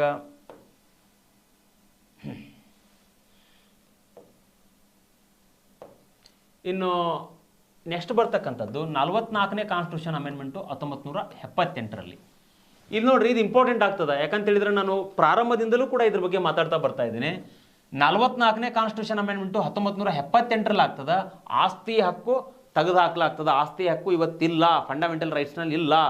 ಹಾಗಾದ್ರೆ ಇದ್ರ ಬಗ್ಗೆ ನೋಡ್ರಿ, ಹಲವಾರು ರೀತಿಯಾಗಿರ್ತಕ್ಕಂಥ ಕೇಸ್ಗಳ ಬಗ್ಗೆ ಕೂಡ ನಾವು ಉಲ್ಲೇಖ ಮಾಡಿದೆ ಈ ರೈಟ್ಸ್ ಬಗ್ಗೆ ಹೇಳಬೇಕಾದ್ರೆ. ಇನ್ನೊಂದು ಹೇಳ್ತೀನಿ, ಈ ವಿಧಿ ಬಗ್ಗೆ ಇದ್ರ ಬಗ್ಗೆ ಏನು ಹೇಳಿದ್ನಲ್ಲ, ಅಮೆಂಡ್ಮೆಂಟ್ ಬಗ್ಗೆ, ಈ ಅಮೆಂಡ್ಮೆಂಟ್ ಬಗ್ಗೆ ಹಲವಾರು ಸ್ಪರ್ಧಾತ್ಮಕ ಪರೀಕ್ಷೆಗಳು ಕೇಳಿದ್ದಾರೆ. PC ಇಂದ ಹಿಡ್ಕೊಂಡು ಇವತ್ತು UPSC ವರೆಗೂ ಕೂಡ ಇದ್ರ ಬಗ್ಗೆ ಪ್ರಶ್ನೆ ಕೇಳಿದ್ದಾರೆ. ಯಾಕಂತ ಹೇಳಿದ್ರೆ ಆಸ್ತಿಯ ಹಕ್ಕು ಅಂತಕ್ಕಂಥದ್ದು ಈ ಹಿಂದ್ಗಡೆ ಹಲವಾರು ರೀತಿಯಲ್ಲಿ ವಿಮರ್ಶೆಗೆ ಒಳಪಟ್ಟಿದೆ. ಜೊತೆಗೆ ಹಲವಾರು ರೀತಿಯಲ್ಲಿ ಕಾಂಟ್ರವರ್ಸಿ ಇರ್ತಕ್ಕಂಥ ಒಂದು ಹಕ್ಕದು. ಸುಪ್ರೀಂ ಕೋರ್ಟಿಗೆ ತೆಲಿಬ್ಯಾನಾಗಿ ಹಿಡಿದು ಬಿಟ್ಟಿತ್ತದು ಈ ಹಕ್ಕು. ಆ ಉದ್ದೇಶಕ್ಕೋಸ್ಕರ ಈ ಹಕ್ಕಿಗೆ ಸಂಬಂಧಪಟ್ಟಂತೆ ಈಗೂ ಪ್ರಶ್ನೆ ಕೇಳ್ತಾರೆ, ಮುಂದೆ ಕೂಡ ಬರ್ತಕ್ಕಂಥ ಪ್ರತಿಯೊಂದು ಪರೀಕ್ಷೆಯಲ್ಲಿ ಕೂಡ ಇದ್ರ ಬಗ್ಗೆ ಪ್ರಶ್ನೆ ಕೇಳ್ತಾರೆ. ಅದಕ್ಕೆ ನೀವೇನು ಮಾಡಬೇಕು, ಇದನ್ನು ಸರಿಯಾಗಿ ನೋಟ್ ಡೌನ್ ಮಾಡ್ಕೋಬೇಕು, ಡ್ರಿಲ್ ಮಾಡ್ಕೋಬೇಕು. ಹಾಗಾದ್ರೆ ಆಸ್ತಿ ಹಕ್ಕು ಅಂತಕ್ಕಂಥದ್ದು ಇವತ್ತಿಲ್ಲ, ಫಂಡಮೆಂಟಲ್ ರೈಟ್ಸ್ನಲ್ಲಿ ಇಲ್ಲ, ಫಂಡಮೆಂಟಲ್ ರೈಟ್ಸ್ನಲ್ಲಿ ಇಲ್ಲ. ಇದೊಂದು ಲೀಗಲ್ ರೈಟ್ ಅಂದ್ರೆ ಏನ್ರಿ, ಕಾನೂನಾತ್ಮಕ ಹಕ್ಕು. ಕಾನೂನಾತ್ಮಕ ಹಕ್ಕು ಅಂದ್ರೆ ಏನ್ರಿ, ನೀವು ಫಾರ್ ಎಕ್ಸಾಂಪಲ್ ಇವಾಗ ಆಸ್ತಿ ಹಕ್ಕು ಅಂತಕ್ಕಂಥದ್ದು 300A ನಲ್ಲಿ ಅದ, 300A ನಲ್ಲಿ ಅದ. ಆದರೆ ಫಂಡಮೆಂಟಲ್ ರೈಟ್ಸ್ ನಲ್ಲಿ ಈ ಹಿಂದ್ಗಡೆ ಇದ್ದಿತ್ತಂತ ಹೇಳಿದ್ರೆ ಅದು ನೀವೇನ್ ಮಾಡ್ಬೋದು, ಸುಪ್ರೀಂ ಕೋರ್ಟ್ಗೂ ಹೋಗ್ಬೋದು, ಹೈಕೋರ್ಟ್ಗೂ ಹೋಗ್ಬೋದು. ಸುಪ್ರೀಂ ಕೋರ್ಟ್ಗೆ ಹೋಗ್ಬೋದು 32ನೇ ವಿಧಿ ಪ್ರಕಾರ, ಸುಪ್ರೀಂ ಕೋರ್ಟ್ 226ನೇ ವಿಧಿ ಪ್ರಕಾರ ನೀವು ಹೈಕೋರ್ಟಿಗೆ ಹೋಗ್ಬಿಟ್ಟು ಈ ಹಿಂದ್ಗಡೆ ಫಂಡಮೆಂಟಲ್ ರೈಟ್ಸ್ ನಲ್ಲಿ ಆಗ್ತಕ್ಕಂತಹ ಉಲ್ಲಂಘನೆಗಳೇನದಾವಲ್ಲ ಅವೆಲ್ಲವೂ ಆ ರೀತಿ ಆಗ್ತಕ್ಕಂಥ ಉಲ್ಲಂಘನೆಗೆ ಸಂಬಂಧಪಟ್ಟಂತೆ ನೀವು ಸಹಿತ ಆಸ್ತಿ ಹಕ್ಕು ನಿಮ್ಮದೇನಾದ್ರು ಉಲ್ಲಂಘನೆ ಆಗಿತ್ತಂದ್ರೆ ಹಕ್ಕುಗಳನ್ನು ಪಡ್ಕೊಳ್ಬೋದು ನೀವು. ಯಾವಾಗ ಆ ಆಸ್ತಿ ಹಕ್ಕು ಇದ್ದಿತ್ತಂದ್ರೆ. ಈಗಿಲ್ಲ ಆಸ್ತಿ ಹಕ್ಕು, ಲೀಗಲ್ ರೈಟ್ ಅದ. ಲೀಗಲ್ ರೈಟ್ ಅಂತ ಹೇಳಿದ್ರೆ 300A ಅಡಿಯಲ್ಲಿ ಈ ಹಕ್ಕನ್ನು ಇಡಲಾಗಿದೆ. ಕೇವಲ ನೀವು ಕಾನೂನಾತ್ಮಕವಾಗಿ ಅಷ್ಟೇ ಬಡದಾಡ್ಬೋದು. ಯಾವುದೇ ರೀತಿಯಾಗಿ ನೀವು ಸುಪ್ರೀಂ ಕೋರ್ಟ್ ಹೋಗ್ತೇನೆ ರೀ, ಹೈಕೋರ್ಟಿಗೆ ಹೋಗ್ತೇನೆ ಅಂತ ಹೇಳಿದ್ರೆ ಆಗೋದಿಲ್ಲ. ನೆನ್ಪಿಟ್ಕೊಡ್ರಿ, ಇದು ಕೂಡ ಅರ್ಥ ಆಗಿದೆ ಅಂತೇಳಿ ನಾನು ಭಾವಿಸ್ತೇನೆ. ಹಾಗಾದ್ರೆ ಓಕೆ, ಇಲ್ಲಿ ನೋಡ್ರಿ ವೆರಿ ಇಂಪಾರ್ಟೆಂಟು, ಪಕ್ಷಾಂತರ ನಿಷೇಧ ಕಾಯ್ದೆ. ಈ ಅಮೆಂಡ್ಮೆಂಟ್ ಬಂದ್ಬಿಟ್ಟು 52ನೇ ಕಾನ್ಸ್ಟಿಟ್ಯೂಷನ್ ಅಮೆಂಡ್ಮೆಂಟು 1985ರಲ್ಲಿ ಆಗ್ತದ. ಇದ್ರ ಬಗ್ಗೆ ಮಾತಾಡ್ಬೇಕಂತ ಹೇಳಿದ್ರೆ ನಮ್ಮ ಭಾರತದ ರಾಜಕೀಯ ವ್ಯವಸ್ಥೆಯಲ್ಲಿಯೇ ಅತ್ಯಂತ ಒಂದು ಕೆಟ್ಟ ವ್ಯವಸ್ಥೆ ಯಾವ್ದಾರು ಅದ ಅಂತ ಹೇಳಿದ್ರೆ ಅದು ಆಂಟಿ ಡಿಫೆಕ್ಷನ್, ಪಕ್ಷಾಂತರ ನಿಷೇಧ ಕಾಯ್ದೆ. ಯಾಕೆ ಹೇಳ್ತಾ ಇದ್ದಾನೆ ಅಂತ ಹೇಳಿದ್ರೆ, ಈ ಹಿಂದ್ಗಡೆ ಬಿಫೋರ್ ಇಂಡಿಪೆಂಡೆನ್ಸ್ ಡೇ ನಮ್ಮಲ್ಲಿರ್ತಕ್ಕಂಥ ರಾಜಕೀಯ ವ್ಯಕ್ತಿಗಳು, ನಮ್ಮಲ್ಲಿರ್ತಕ್ಕಂಥ ಪೊಲಿಟಿಕಲ್ ಇದ್ರಲ್ಲ ಅವರೆಲ್ಲರೂ ಸಹಿತ ಎದಕ್ಕೋಸ್ಕರ ಬಡದಾಡ್ತಾ ಇದ್ರು ಅಂತ ಹೇಳಿದ್ರೆ, ರಾಷ್ಟ್ರವನ್ನು ಕಟ್ಟಬೇಕು, ನಾವು ಸಂವಿಧಾನವನ್ನು ಕೊಡಬೇಕು, ಇಲ್ಲಿರ್ತಕ್ಕಂಥ ಜನರ ಒಂದು ಸಮಸ್ಯೆಗಳಿಗೆ ನಾವು ಕಿವಿ ಕೊಡ್ಬೇಕಂತೇಳಿ ಬಡದಾಡ್ತಾ ಇದ್ರು. ಯಾವಾಗ 1947 ಆಗಿನ ಅವಧಿ ಒಳಗಡೆ ಸಂವಿಧಾನ ರಚನೆ ಆಗುವವರೆಗೂ ಸಹಿತ. ಆದರೆ ಅದಾದ ಮೇಲೆ 1952ರಲ್ಲಿ ಏನಾಯ್ತು ಅಂತ ಹೇಳಿದ್ರೆ ಪ್ರಥಮ ಒಂದು ಮಹಾ ಚುನಾವಣೆ ನಡೀತದ. ಅದಾದ್ಮೇಲೆ ಏನಾಯ್ತು ಅಂತ ಹೇಳಿದ್ರೆ ಯಾಕೋ ಗೊತ್ತಿಲ್ಲ, ನಮ್ಮ ಒಂದು ಪೊಲಿಟಿಕಲ್ ಲೀಡರ್ಗಳಿಗೆ ಏನಾಗ್ಬಿಡ್ತು, ಹಣದ ರುಚಿ ಹತ್ತಕ್ಕೆ ಸ್ಟಾರ್ಟ್ ಆಯ್ತು. ಯಾಕಂತ ಹೇಳ್ತಾ ಇದ್ದಾನೆ ಅಂತ ಹೇಳಿದ್ರೆ, ಅಧಿಕಾರ, ಹಣ, ಮೋಹ ಇವೆಲ್ಲ ಸಿಕ್ತಂತ ಹೇಳಿದ್ರೆ ಆ ವ್ಯಕ್ತಿ ಏನು ಮಾಡೋಕ್ಕಾದ್ರೂ ರೆಡಿ ಇರ್ತಾನೆ. ಅಂಥ ನಿದರ್ಶನಗಳು ನಮ್ಮ ರಾಜಕೀಯ ವ್ಯವಸ್ಥೆಯಲ್ಲಿ ಅದಾವೆ. ಅದ್ರ ಬಗ್ಗೆ ನಿಮ್ಗೆ ಕೊಡ್ತೇನೆ ನಾನು. ಯಾಕೆ ಹೇಳ್ತಾ ಇದ್ದಾನೆ ಅಂತ ಹೇಳಿದ್ರೆ, ಈ ಅಂಶ ನಿಮ್ಗೆ 1967ರ ನಂತರ ಏನಾಯ್ತು ಅಂತ ಹೇಳಿದ್ರೆ ನಮ್ಮಲ್ಲಿ ಈ ಒಂದು ಪಕ್ಷಾಂತರ ಪಿಡುಗು ಜಾಸ್ತಿ ಆಗ್ಲಿಕ್ಕೆ ಸ್ಟಾರ್ಟ್ ಆಯ್ತು. ಅದಕ್ಕೆ ನಾವು ಅಯಾರಾಮ್ ಗಯಾರಾಮ್ ಅಂತೇಳಿ ಕರಿತೀವಿ.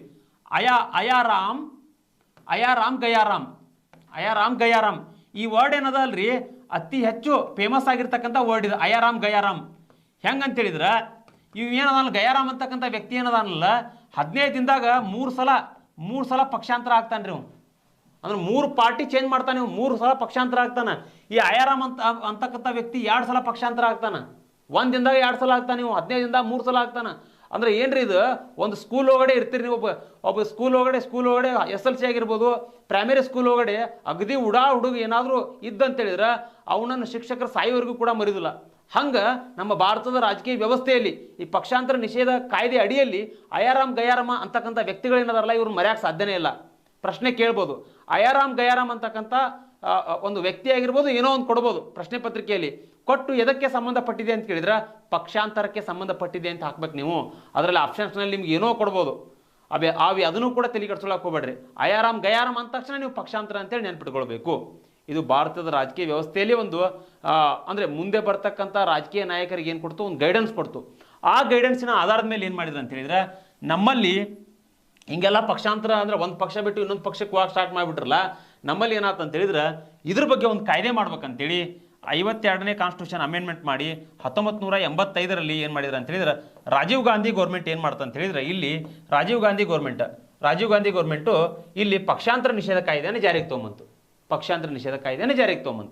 ಹಾಗಾದ್ರೆ ಸರ್ ಪಕ್ಷಾಂತರ ನಿಷೇಧ ಕಾಯ್ದೆ ಅಂತ ಇಷ್ಟೆಲ್ಲ ಹೇಳಾಕತ್ತಿರಲ್ರಿ, ಅದ್ರ ಮೀನಿಂಗ್ ಏನ್ರಿ ಸರ್ ಅಂತ ಹೇಳಿದ್ರೆ, ಪಕ್ಷಾಂತರ ನಿಷೇಧ ಕಾಯ್ದೆ ಅಂತ ಹೇಳಿದ್ರೆ ಇಲ್ಲಿ ನೋಡ್ರಿ, ಒಬ್ಬ ವ್ಯಕ್ತಿ ಅದನ್ರಿ, ಇಲ್ಲಿ ಒಬ್ಬ ವ್ಯಕ್ತಿ ಎಂ ಪಿ ಅಥವಾ MLA ಯಾರಾದರೂ ಆಗಿರ್ಬೋದು.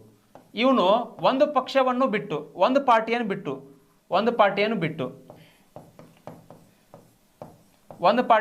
ಬೇರೆ ಪಾರ್ಟಿಗೆ ಹೋದ್ರೆ, ತನ್ನ ಒಂದು ಪಾರ್ಟಿಯ ಒಂದು ಶಾಸನೀಯ ಸ್ಥಾನಕ್ಕೆ ರಾಜೀನಾಮೆಯನ್ನು ಕೊಡದೆ ಬೇರೆ ಪಾರ್ಟಿಗೆ ಹೋದ್ರೆ ಅದು ಏನಾಗುತ್ತೆ, ಪಕ್ಷಾಂತರ ಆಗ್ತದ. ಅದು ಆಂಟಿ ಡಿಫೆಕ್ಷನ್ ಲಾ. ಓಕೆ, ಆಂಟಿ ಡಿಫೆಕ್ಷನ್ ಲಾ ಆಗ್ತದ. ಹಾಗಾದ್ರೆ ಸರ್ ಆಂಟಿ ಡಿಫೆಕ್ಷನ್ ಲಾ ಯಾಕೆ ಆಗ್ತದ ರೀ ಸರ್, ಪಕ್ಷಾಂತರ ನಿಷೇಧ ಕಾಯ್ದೆ ಯಾಕೆ ಆಗ್ತದ ಅಂತ ಹೇಳಿದ್ರೆ, ಇದಕ್ಕೆ ಸಂಬಂಧಪಟ್ಟಂಗೆ ನಿಮ್ಗೆ ಇಲ್ಲಿ ಯು ಪಿ ಎಸ್ ಸಿಯಲ್ಲಿ GS2ನಲ್ಲಿ ಇದು ಸಿಲೆಬಸ್ ಅದ. KPSCಗೆ ಸಂಬಂಧಪಟ್ಟಂತೆ ಅಲ್ಲಿಯೂ ಕೂಡ ಸಿಲೆಬಸ್ನಲ್ಲಿ ಅದ. ಅದಕ್ಕೆ ಇದನ್ನ ಒಂಚೂರು ನೋಟ್ ಡೌನ್ ಮಾಡ್ಕೊಡ್ರಿ, ಅರ್ಥ ಮಾಡ್ಕೊಡ್ರಿ. ಒಂದು ಪಕ್ಷವನ್ನು ಬಿಟ್ಟು ಇನ್ನೊಂದು ಪಕ್ಷಕ್ಕೆ ಹೋದ್ರೆ ಪಕ್ಷಾಂತರ ಆಗ್ತದೆ ರೀ. ಸರ್ ಯಾಕೆ ಮಾಡ್ತಾರೆ ಸರ್ ಪಕ್ಷಾಂತರ ಅಂತ ಹೇಳಿದ್ರೆ ಅದಕ್ಕೆ ಹಲವಾರು ರೀತಿಯಾಗಿರ್ತಕ್ಕಂಥ ಕಾರಣಗಳದಾವ್ರಿ. ಫಾರ್ ಎಕ್ಸಾಂಪಲ್ ಪಕ್ಷಾಂತರ ಯಾಕೆ ಮಾಡ್ತಾರೆ ಅಂತ ಹೇಳಿದ್ರೆ ಒಂದು ತಿಳ್ಕೊಡ್ರಿ, ಒಂದು ಪಕ್ಷಾಂತರ ಯಾಕೆ ಮಾಡ್ತಾರೆ ಅಂತ ಹೇಳಿದ್ರೆ ಇಲ್ಲಿ ಆ ಪಕ್ಷಾಂತರ ಮಾಡ್ಲಿಕ್ಕೆ ಕಾರಣ ಏನಂತ ಹೇಳಿದ್ರೆ ಒಂದು ಅಧಿಕಾರ ಬೇಕಂತೇಳಿ ಪಕ್ಷಾಂತರ ಮಾಡ್ತಾರೆ. ಇನ್ನೂ ಒಂದು ಅವ್ರ ಸೈದ್ಧಾಂತಿಕ ವಿಚಾರಗಳು ಬೇರೆ ಬೇರೆ ರೀತಿಯಾಗಿದ್ವು ಅಂತ ಹೇಳಿದ್ರೆ ಉದಾಹರಣೆ ಕೊಟ್ಟು ಹೇಳ್ತೇನೆ ನೋಡ್ರಿ. ಇಲ್ಲಿ ನೋಡ್ರಿ ಪಕ್ಷಾಂತರ ಯಾಕೆ ಮಾಡ್ತಾರೆ ಅಂತ ಹೇಳಿದ್ರೆ ಇಲ್ಲಿ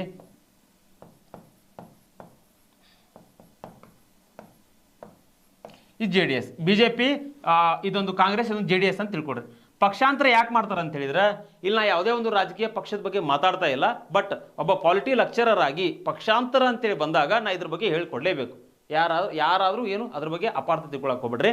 ಇಲ್ಲಿ ನೋಡ್ರಿ ಒಬ್ಬ ವ್ಯಕ್ತಿ ಪಕ್ಷಾಂತರ ಮಾಡ್ಲಿಕ್ಕೆ ಕಾರಣ ಏನಂತ ಹೇಳಿದ್ರೆ ಕೆಲವೊಂದು ಸೈದ್ಧಾಂತಿಕ ಕಾರಣಗಳು ಅವ್ನಿಗೆ ಇಷ್ಟ ಆಗ್ಲಿಕ್ಕಿಲ್ಲ.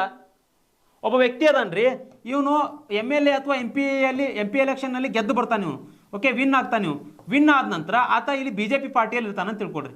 ಈ BJP ಪಾರ್ಟಿಯಲ್ಲಿ ಇದ್ದ ತಕ್ಷಣ ಈ ವ್ಯಕ್ತಿಗೆ ಕೆಲವೊಂದಿಷ್ಟು ವಿಚಾರಗಳು ಸೈದ್ಧಾಂತಿಕ ವಿಚಾರಗಳು ಅವ್ನಿಗೆ ಇಷ್ಟ ಆಗದೆ ಇರ್ಬೋದು. ಉದಾಹರಣೆಗೆ BJP ಅಂದ ತಕ್ಷಣ ನಾವೇನು ಮಾಡ್ತೀವಿ, ಹಿಂದೂ ಮೃದು ಸ್ವಭಾವದ ಬಗ್ಗೆ ಮಾತಾಡ್ತೀವಿ BJP ಅಂದ ತಕ್ಷಣ. ಆದರೆ ಈ ವ್ಯಕ್ತಿಗೆ ಆ ವಿಚಾರಗಳೇನೋ ಇಷ್ಟ ಆಗದೆ ಇರ್ಬೋದು, ಪಕ್ಷದಲ್ಲಿರ್ತಕ್ಕಂಥ ಆಂತರಿಕ ವಿಚಾರಗಳು ಅವ್ನಿಗೆ ಇಷ್ಟ ಆಗದೆ ಇರ್ಬೋದು, ಸೈದ್ಧಾಂತಿಕ ವಿಚಾರಗಳು ಇಷ್ಟ ಆಗದೆ ಇರ್ಬೋದು. ಅವಾಗ ಏನು ಮಾಡ್ತಾನೆ ಆ ವ್ಯಕ್ತಿ ಏನಂತ ಹೇಳಿದ್ರೆ ಇನ್ನೊಂದು ಪಾರ್ಟಿ ಕಾಂಗ್ರೆಸ್ ಪಾರ್ಟಿಗೆ, ಯಾಕಂತ ಹೇಳಿದ್ರೆ ಕಾಂಗ್ರೆಸ್ ಇಸ್ ಸೆಕ್ಯುಲರ್ ಒಂದು ಪಾರ್ಟಿ, ಅದು ಜಾತ್ಯತೀತ ಒಂದು ಪಾರ್ಟಿ.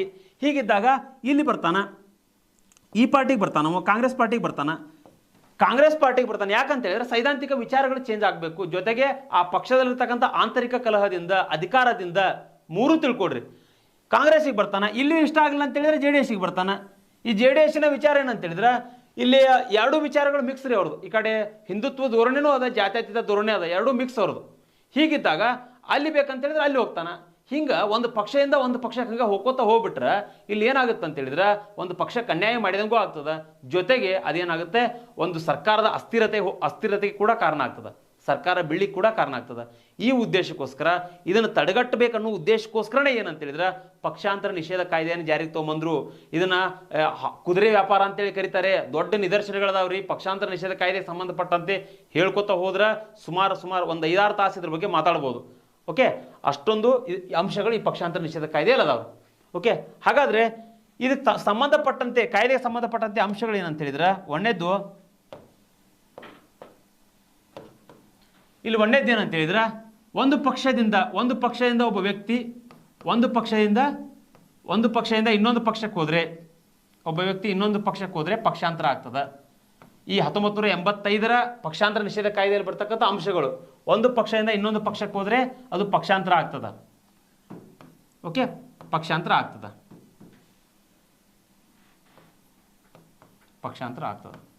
ಹಾಗಾದ್ರೆ ಇದು ಒಂದು ಅಂಶ ಅರ್ಥ ಮಾಡ್ಕೊಡ್ರಿ. ಇನ್ನೂ ಕೂಡ ಇದರಲ್ಲಿ ಹೇಳುವಂಥದ್ದು, ಇನ್ನೂ ಕೂಡ ಇದರಲ್ಲಿ ತಿಳಿಸ್ತಕ್ಕಂಥ ಮಾಹಿತಿ ಅದ. ಹಾಗಾದರೆ ಇಷ್ಟೆಲ್ಲ ಅಂಶಗಳನ್ನ ತಿಳ್ಕೊಂಡ ನಂತರ ಎಷ್ಟೋ ಸ್ಟೂಡೆಂಟ್ಸ್ ನನಗೆ ಕಾಲ್ ಮತ್ತು ಮೆಸೇಜ್ ಮಾಡಿದರು, ಸರ್ ಏನ್ರಿ ನಿಮ್ಮದು ಟೆಲಿಗ್ರಾಮ್ ಚಾನಲ್ ಇನ್ನೊಂದ್ಸಲ ಹೇಳ್ರಿ ಸರ್ ಅಂತ ಹೇಳಿದರು. ಕ್ಯಾಪಿಟಲ್ ಲೆಟರ್ಸ್ನಲ್ಲಿ ಬರೀರಿ SPARDA ಸ್ಪರ್ಧಾ ಸ್ಪೇಸ್ಗಿಸ್ ಏನು ಕೊಡಬೇಡ್ರಿ, ಮುಂದ್ಗಡೆ ಕಂಟಿನ್ಯೂ ಮಾಡಿರಿ YOUTH ಸ್ಪರ್ಧಾ ಯೂತ್ ಅಂತೇಳಿ ಟೆಲಿಗ್ರಾಮ್ ಚಾನಲ್ ಅದ. ಈ ಟೆಲಿಗ್ರಾಮ್ ಚಾನಲನ್ನು ಸಬ್ಸ್ಕ್ರೈಬ್ ಆಗ್ರಿ. ಓಕೆ, ಸಬ್ಸ್ಕ್ರೈಬ್ ಯಾಕೆ ಆಗ್ಬೇಕಂತ ಹೇಳಿದ್ರೆ ಅದರಲ್ಲಿ ನಾವೇನು ಮಾಡ್ತೇವೆ ಅಂತ ಹೇಳಿದ್ರೆ ಈಗ ಬರ್ತಕ್ಕಂಥ ಎಲ್ಲ ಯೂಟ್ಯೂಬ್ನಲ್ಲಿ ವಿಡಿಯೋಗಳನ್ನು ಮಾಡ್ತೀವಿ. ವಿಡಿಯೋಗಳನ್ನು ಮಾಡಿ ಸಂಬಂಧಪಟ್ಟಂಥ ರಿಕ್ರೂಟ್ಮೆಂಟಿಗೆ ಏನೆಲ್ಲ ಸಿಲೆಬಸ್ಗಳದಾವಲ್ಲ ಆ ಸಿಲೆಬಸ್ಸಿಗೆ ಸಂಬಂಧಪಟ್ಟಂತೆ ಫ್ರೀ ಒಳಗಡೆ ವಿಡಿಯೋ ಮಾಡಿ ಹಾಕ್ತೇವೆ ನಾವು. ಯಾವುದೇ ಕಾರಣಕ್ಕೂ ಫೀಸ್ ಇರುವುದಿಲ್ಲ, ಏನು ಇರುವುದಿಲ್ಲ. ಇದನ್ನು ಪ್ರತಿಯೊಬ್ಬ ಸ್ಪರ್ಧಾರ್ಥಿಗಳು ಉಪಯೋಗ ತಗೋರಿ. ಹೀಗಾಗಿ ಈ ಟೆಲಿಗ್ರಾಮ್ ಚಾನಲ್ಗೆ ನೀವೆಲ್ಲರೂ ಕೂಡ ಸಬ್ಸ್ಕ್ರೈಬರ್ ಆಗ್ರಿ. ಜೊತೆಗೆ ಇದರಲ್ಲಿ ನಾ ಇವತ್ತೇನು ಹೇಳ್ತೇನಲ್ಲ ಆ ಕ್ಲಾಸಿನ ಒಂದು ನೋಟ್ಸನ್ನು ಕೂಡ ಹಾಕುವಂಥ ವ್ಯವಸ್ಥೆ ಮಾಡ್ತೇನೆ. ಹಾಗಾದರೆ ಇದುವರೆಗೂ ಕೂಡ ಈ ತರಗತಿಯನ್ನು ಕೇಳಿದ್ದಕ್ಕೆ ಎಲ್ಲ ಒಂದು ಕರ್ನಾಟಕ ಸ್ಪರ್ಧಾರ್ಥಿಗಳಿಗೂ ತುಂಬ ಹೃದಯದ ಧನ್ಯವಾದಗಳು.